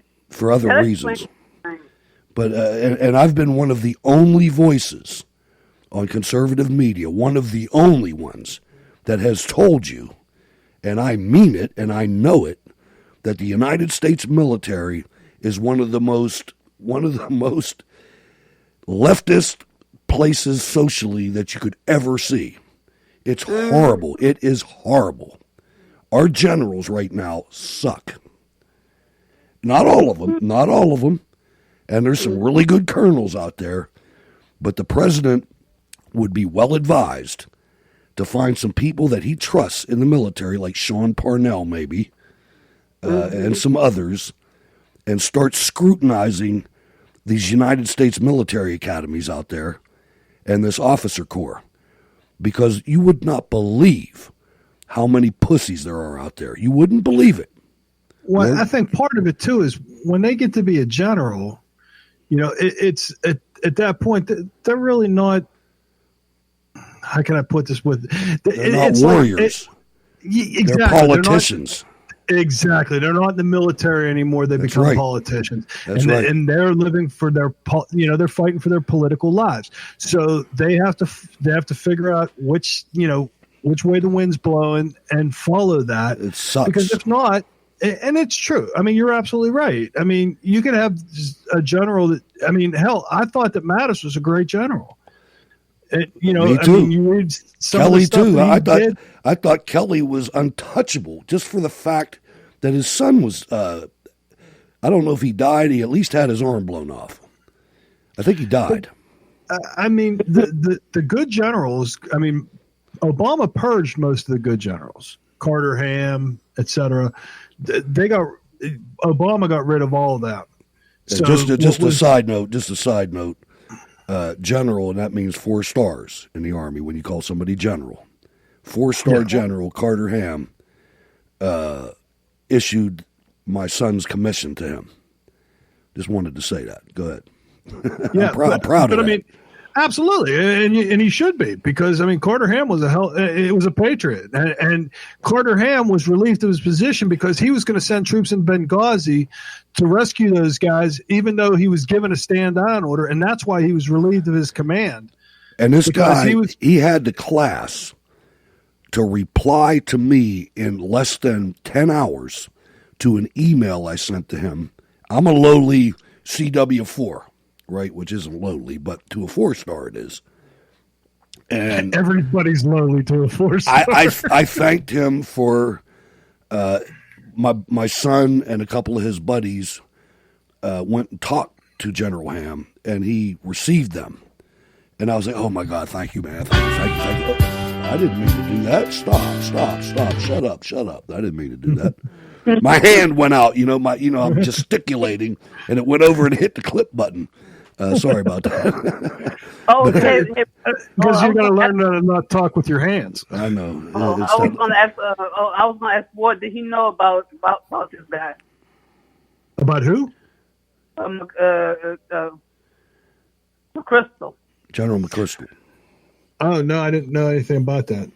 He's an Air Force guy, Regina. He's Air Force. Yeah, I was in the Air Force. Okay.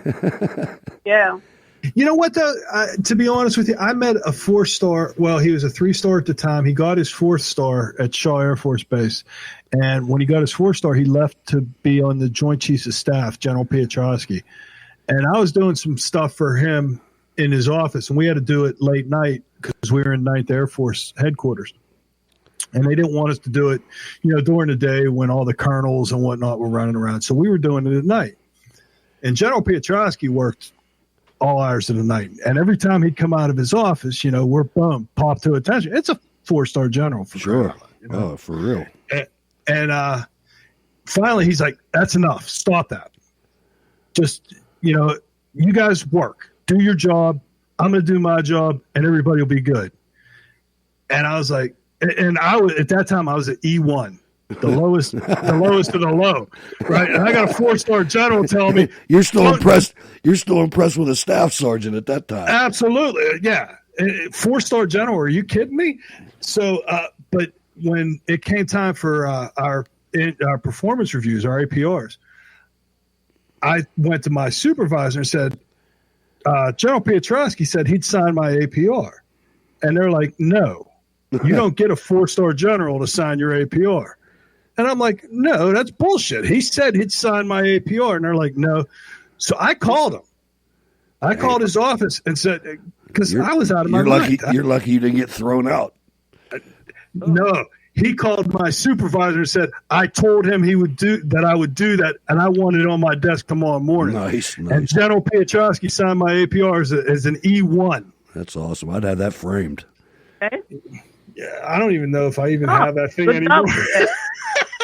Because from what I learned through the years, they have their systems. Yeah. Yeah, so that's the other part that's irking me about all this. Listening to y'all through the years. That's the part that's irking me about the military. I'm like, don't y'all supposed to have some self-respect? Well, and stuff like, and when I talk about the military, I'm talking about the officer corps. I'm not talking about the war fighters. Yeah, so that's the part that I'm having issue with, because I'm like going, shouldn't anybody in there know that this is not how things should go, even though they say for every colonel or general that is a social justice warrior, there are 6 sergeants that will put one in their forehead. Just trust me on that. Oh. Ward, you concur? Okay. Yeah, absolutely, without a doubt. I know that because I'm like going, somebody,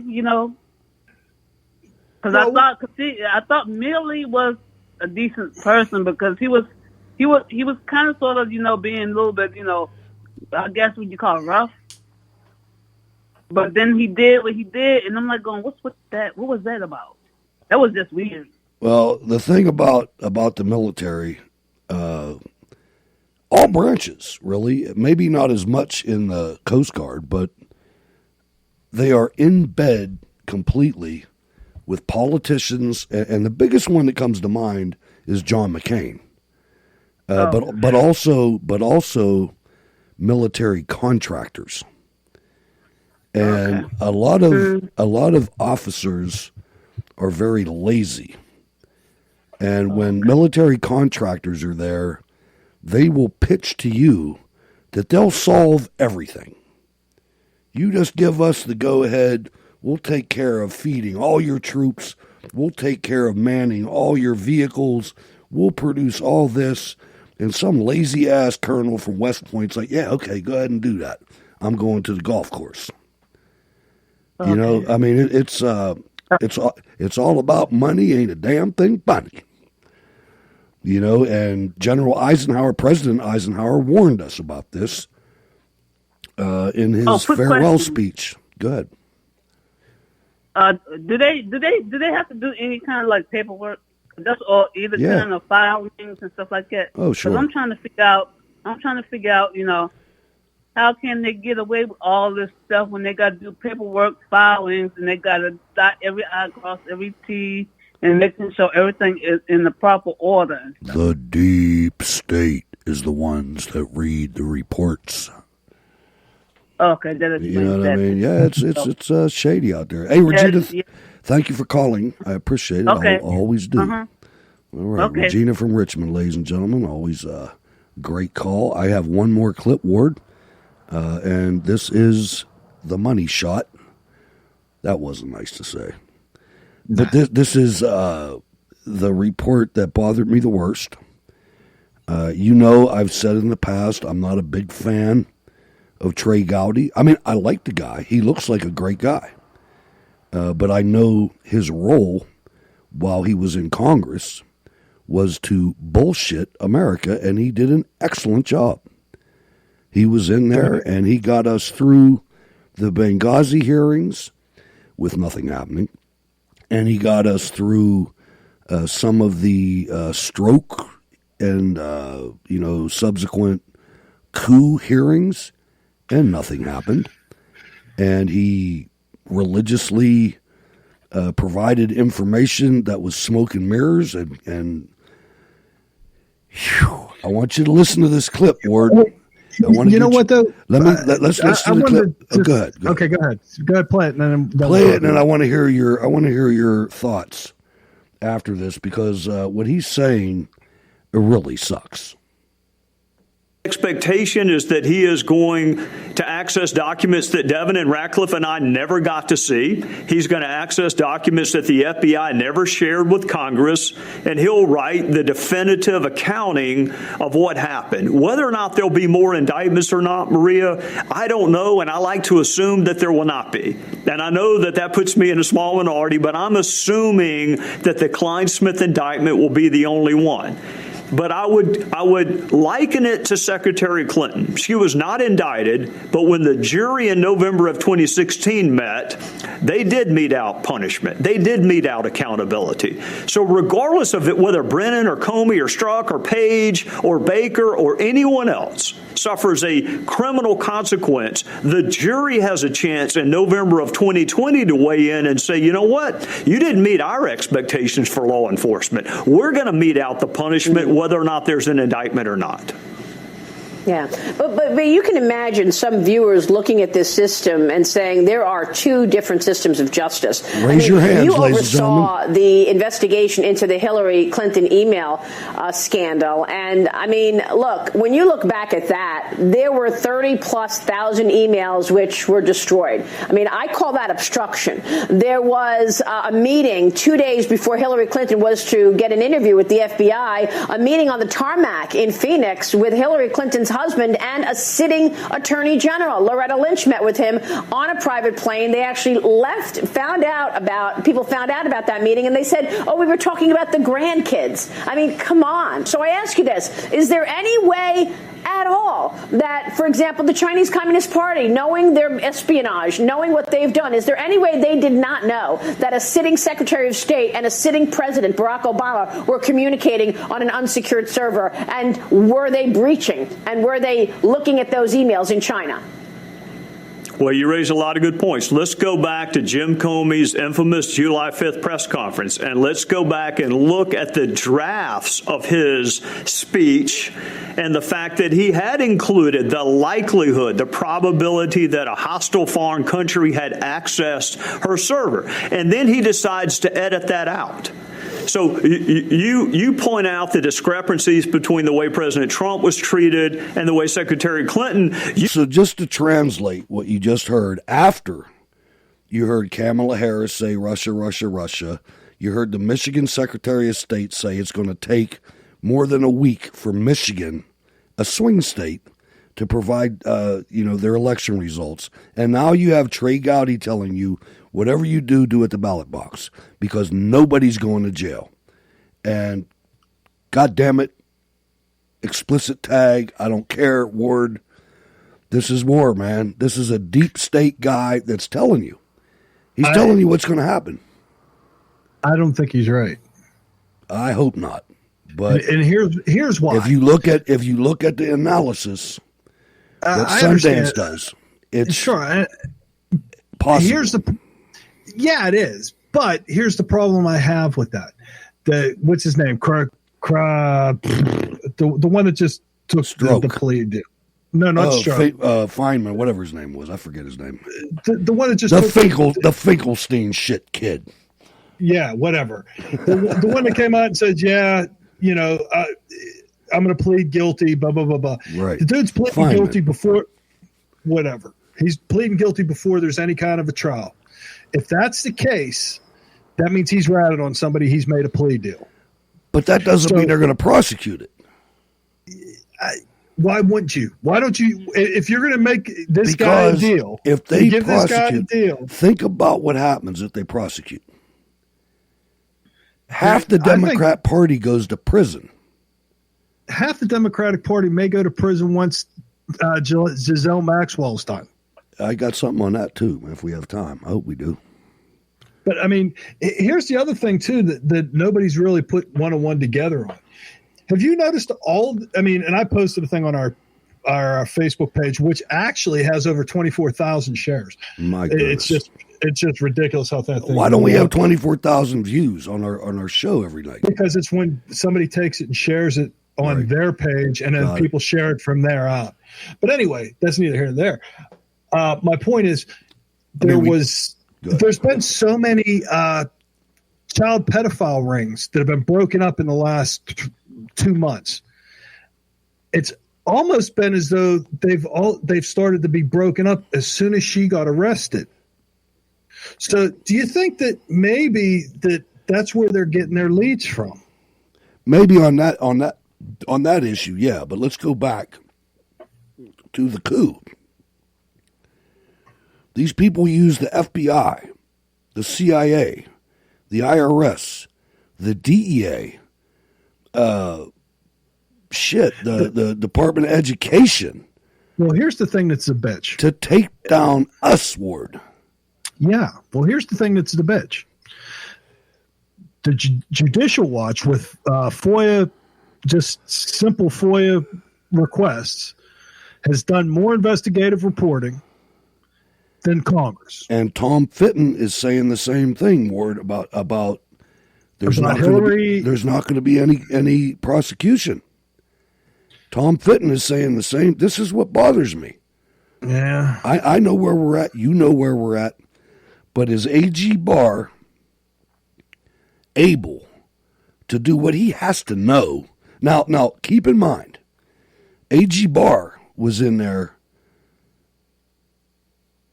not during Ruby Ridge. He wasn't the Attorney General, but he was there.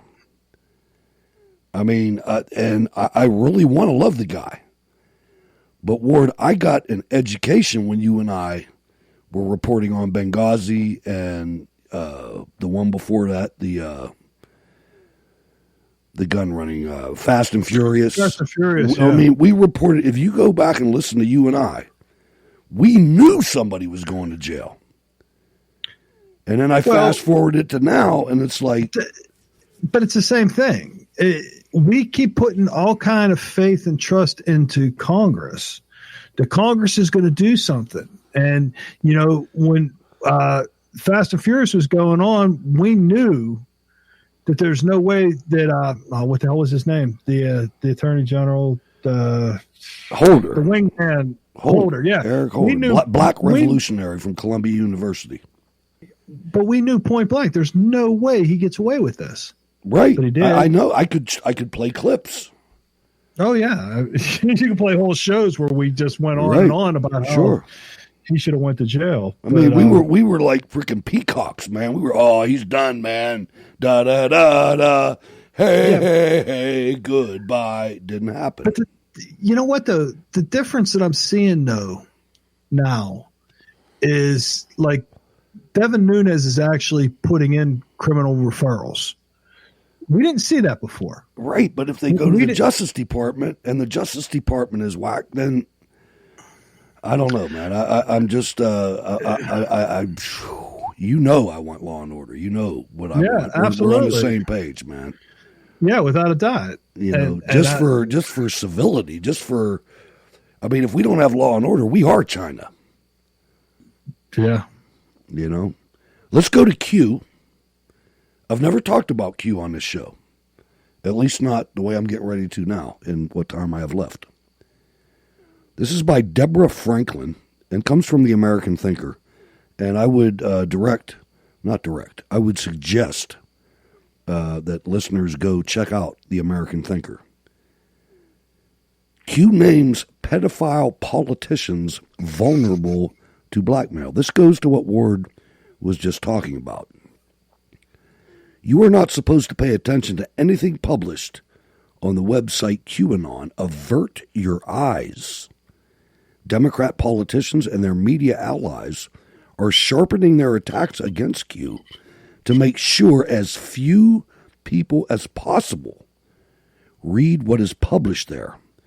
Joe Biden, a man fond of touching little girls and little black kids when they rub his hair on his legs. I apologize for the fire siren, folks. Nothing I can do about that. Recently opined that Q followers should seek counseling for their mental health. The House introduced a resolution condemning Q as a fringe political conspiracy theory, while the Daily News and USA Today splashed big articles on their front pages decrying Q as an insidious dark force radicalizing Americans. Maybe Q's all wrong, but when the combined forces of the mainstream media and Democrats tell us to avert our eyes, absolute obedience may be a mistake. I'm going to cut through the chaff and go right to a small sample of Q's list. They have 100 politicians, almost, Democrats and Republicans, already charged with sex crimes against children. Now, I got to tell you, I don't know if you remember, Ward. Do you remember the congressional page, scandal? What happened? Vaguely. And the only reason I remember it is because I was almost one of them. My father wanted me to go be a congressional page. But not because of what happened. What ended up happening is they were being sexually assaulted, boys, by congressmen. And I don't know, that might have went away. I think it's still there. But at any rate, look at this list.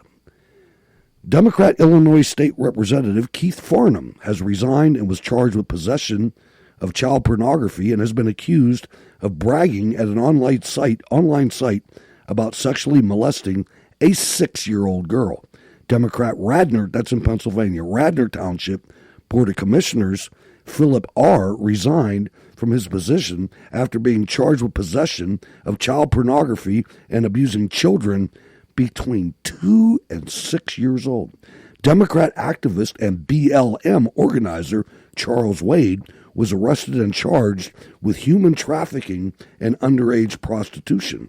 Democrat former mayor of Hubbard, Ohio, Richard Keenan, was given a life sentence in jail for raping a 4-year-old girl. Democrat former mayor of Stockton, California, Anthony Silva, charged with providing alcohol to young adults during a game of strip poker that included a 16-year-old boy at a camp for underprivileged children run by the mayor. Republican State Senator Ralph Shorty was indicted on 4 counts of human trafficking and child pornography in November 2017. He pleaded guilty to 1 count of child sex trafficking in exchange for the dropping of the other charges. That judge ought to be shot. Republican Senator Strom Thurmond, a notable racist, had sex with a 15-year-old black girl, which produced a child. Republican Committee Chairman Jeffrey Patty was arrested for distributing a video clip of a 5-year-old girl being raped. Republican Councilman and former Marine Jack W. Garner was convicted of molesting a 13-year-old girl. Democrat New York Congressman Anthony Weiner pled guilty to transferring obscene material to a minor as part of a plea agreement for sexting and sending Twitter DMs to underage girls as young as 15. Now, you take that, and there's still so much we don't know about Jeffrey Epstein and his blackmail activities. All those kingpins in business, politics, media, and academia who flocked to his residences were captured on hidden surveillance cameras. I wonder if Justice Roberts was there, Ward. I agree. There's been some speculation of that, for lack of a better word.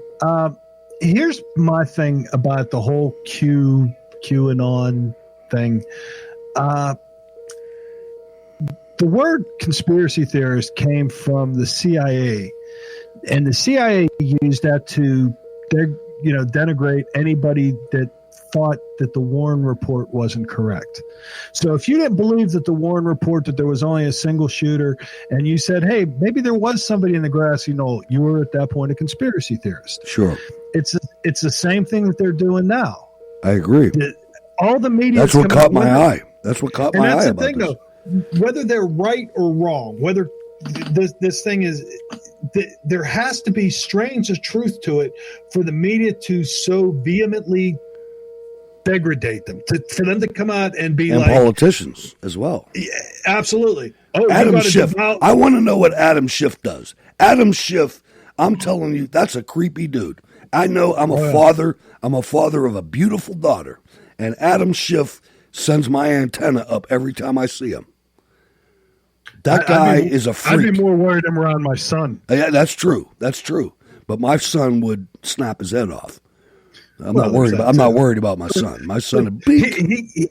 He seems like the kind of guy that would go and be more attracted to little boys than little girls. Right. But my son is like 5'8" and could snatch you over his right shoulder. Oh, I'm sure. I'm not worried about him. But my daughter, these people. But that's where I see that creepy freak. Oh, I know. It's absolutely sickening. With this Ed Buck, Ed Buck is in Schiff's district. They're buddies. Adam Schiff and Ed Buck are buddies. He's been to the crib several times, sometimes in costume. Oh, yeah. Well, and Ed Buck's going to be in prison for a long time because they charged him with not only soliciting prostitution, but he was killing them. Yeah. I mean, he was giving him enough. He was giving him enough drugs to OD, and he OD'd 3 or 4 of them in his house. Man, many Q followers have noticed that since the arrest of Epstein's associate, Ghislaine Maxwell, there's been a quick succession, we've reported them here, of raids that freed missing children. Did Maxwell give up the information that enabled the recent rescue of 25 missing children in Ohio, 8 in North Carolina, and 39 in Georgia? The media have ignored these things. You know why the media ignored it? Because they're freaking freaks too. Well, I got into an argument with a guy on Twitter about this, and he was telling me that Trump had nothing to do with this and blah blah blah. I'm like, you do realize that they were federal marshals that went and did this, right? Right. No, these were all local law enforcement. Yeah, right. Maybe if you'd read the article, did you get stuck on the big words like marshal? That means federal marshal. That means Trump had something to do with it. Yeah, the best part about all this is these people are going to federal prison, man. And this goes for the terrorists, too.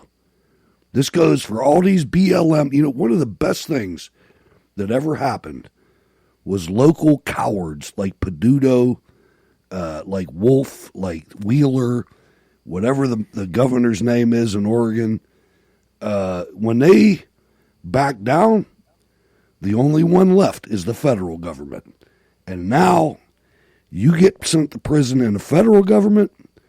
Well, guess what, man? There's no parole for one thing. And the evidentiary standards are much lower than they are in state court, in the federal criminal court. They have like a 93% conviction rate, which is not good.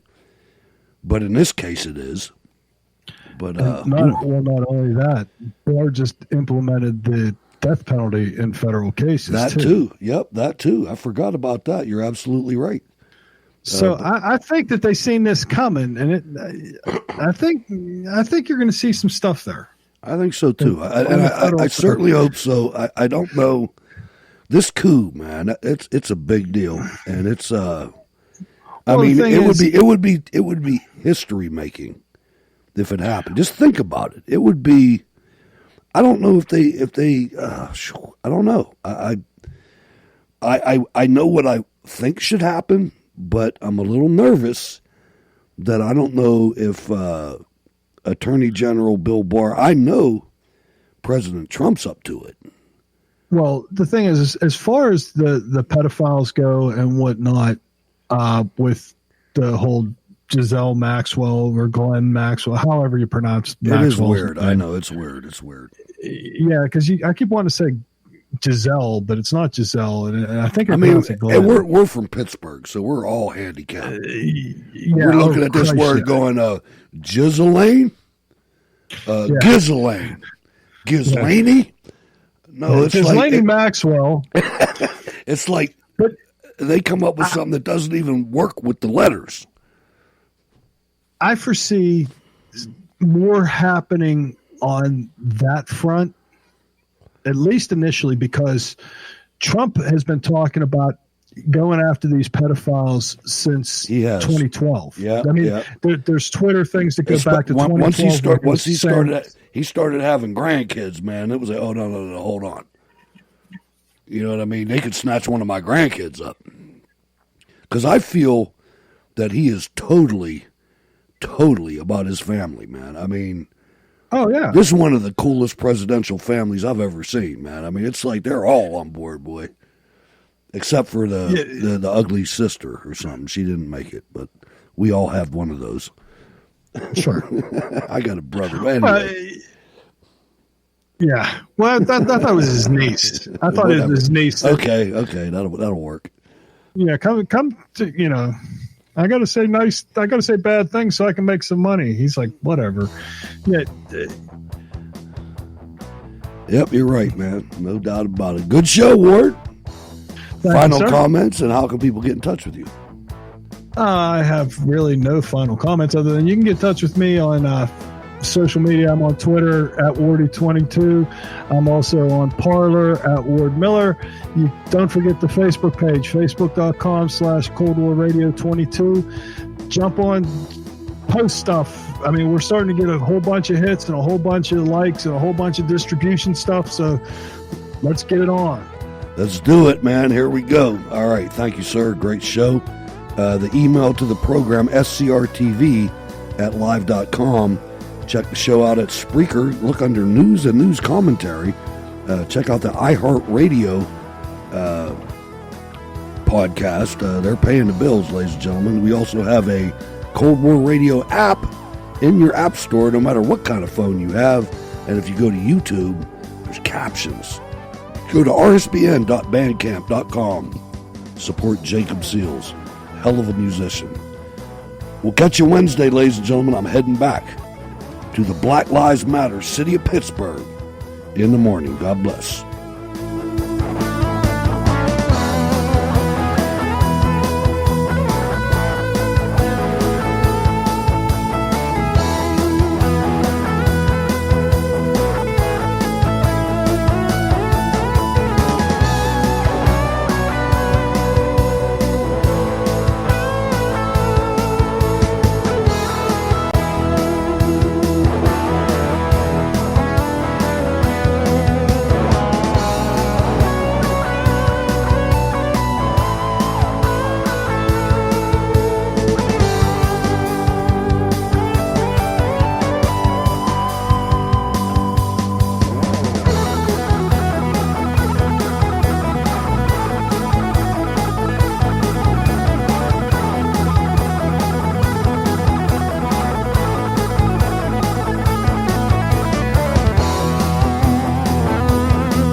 Our movement is about replacing a failed and corrupt political establishment with a new government controlled by you, the American people. The Washington establishment and the financial and media corporations that fund it exist for only one reason: to protect and enrich itself. The establishment has trillions of dollars at stake in this election. For those who control the levers of power in Washington and for the global special interest, they partner with these people that don't have your good in mind.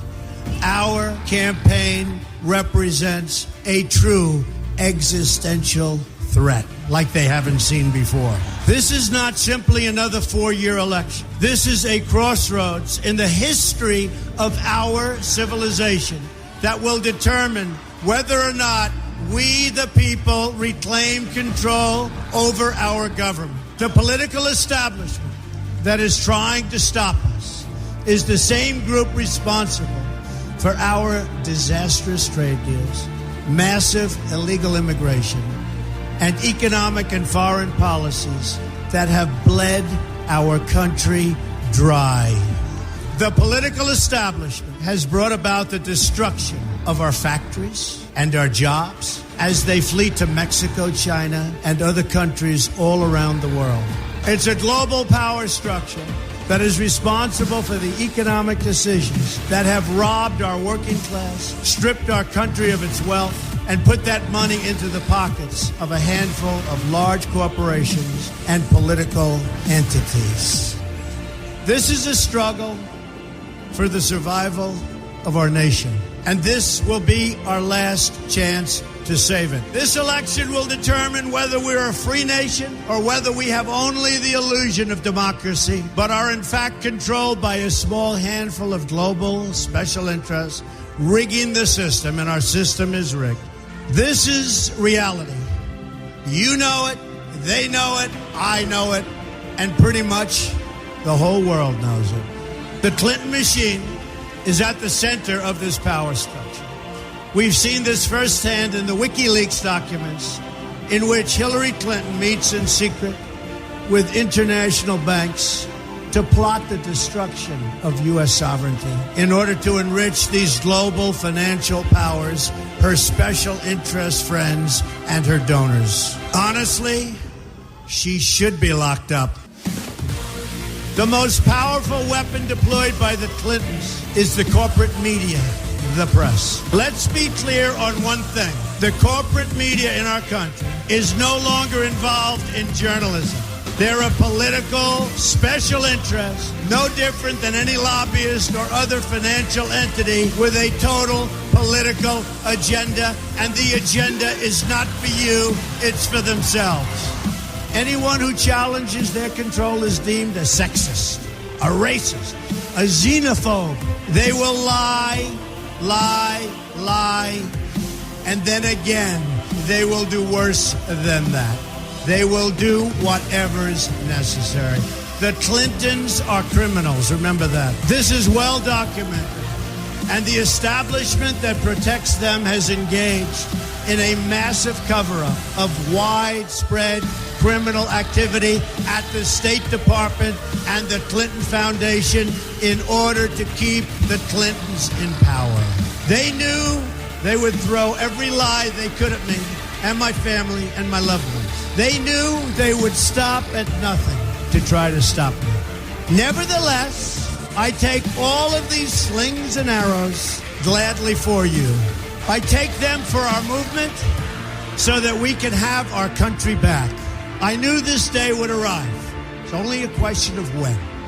And I knew the American people would rise above it and vote for the future they deserve. The only thing that can stop this corrupt machine is you.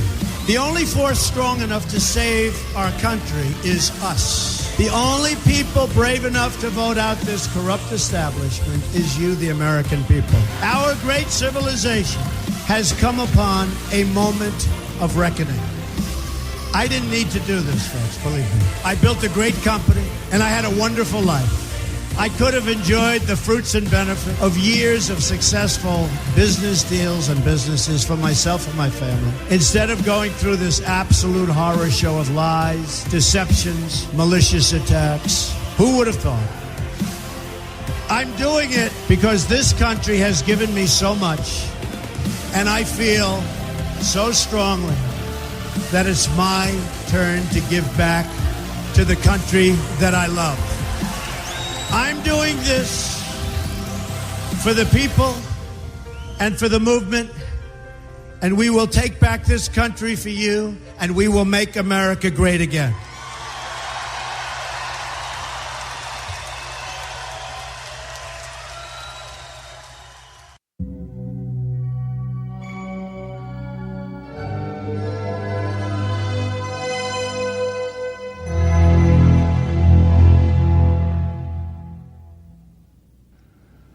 Makes you think. Makes you think about the people in your life. And I think of Neil. And if he was sitting there right now, what he'd say to me? He'd say, John, what's it about? What's life about? If you don't go through it as a man's man. You say, suck it up. Take the fall. Do the time. That's made you who you are. That makes you what you are. We've been around this thing of ours, this Cosa Nostra, 120 years. I mean, what's it about? It's about the rules, parameters.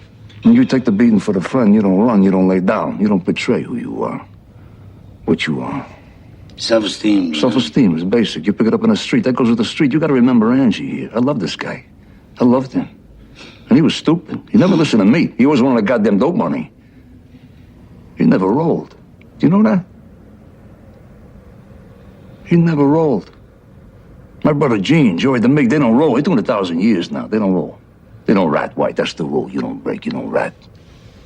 Basic rules. Gives you a little power, right? Not the kind of power these feds have. God forbid, right? God forbid we pull their chain in public, right? Fucking dress better than them, they take it personal, like it's a fucking vendetta. Right? They're supposed to act better than the rest of us. Just want me to be something I wasn't even born to be. Humble. Humble. They want you to be humble. Yeah, so you humble me. What you got now? You got a war? You got a global war? You got the Chinks, you got the Dominicans, the Asians, the Russians, the Colombians, the Jamaicans. What they doing? They desecrate the nation. You got your veritable fucking snowstorms of cocaine and smack, whatever the hell else they shove in their veins. You got a worldwide crime syndicate now. There's no rules. There's no parameters. There's no feelings. There's no feelings for this country. Anarchy. You got anarchy. So? 5, 10 years from now, they're gonna wish it was American Cosa Nostra. 5, 10. They're gonna miss John Gotti.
born in the coalfields of Kentucky. I moved north in 73. The war was still going strong, so I found a job rolling steel in a foundry in Homestead.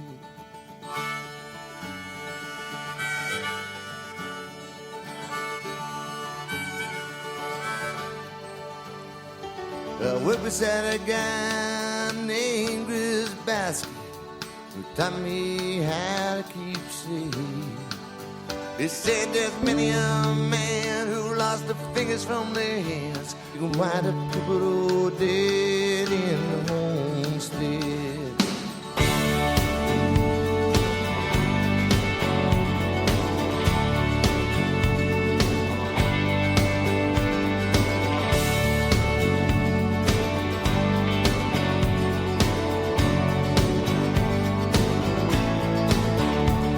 And it's still floating in white hot chambers. The furnace spit fire and smoke. And the sunlight came through the cracks in the roof. And the dust was so thick you could choke. I heard all your stories about the 12-hour shifts in the mill. And all the Union brothers, the Pinkertons, tried hard to kill. Learned about freaking Carnegie the day the river ran red. How the Union caved in Homestead. It was more than a job, it was my family. I got married, settled down by a home. And in the barns down the street in the late summer heat, you never had to feel it alone.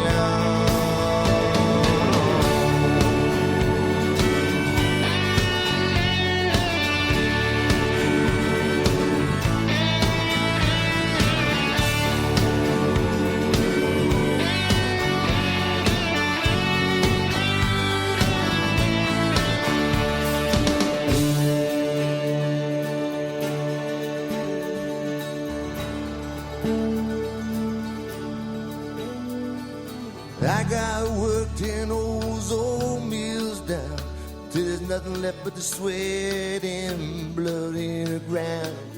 At night we tuck our little babies in bed. We still pray to the red, white, and blue in Homestead. In Homestead. Still pray to the red, white, and blue.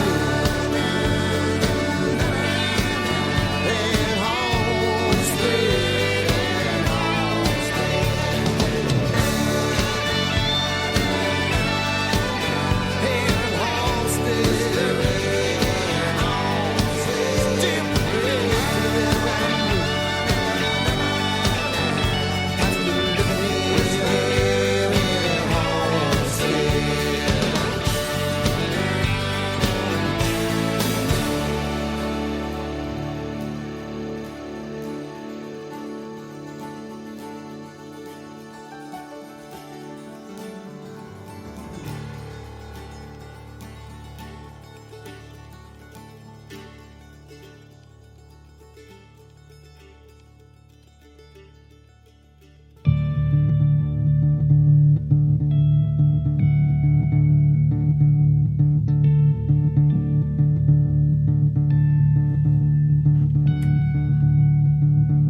Thank you.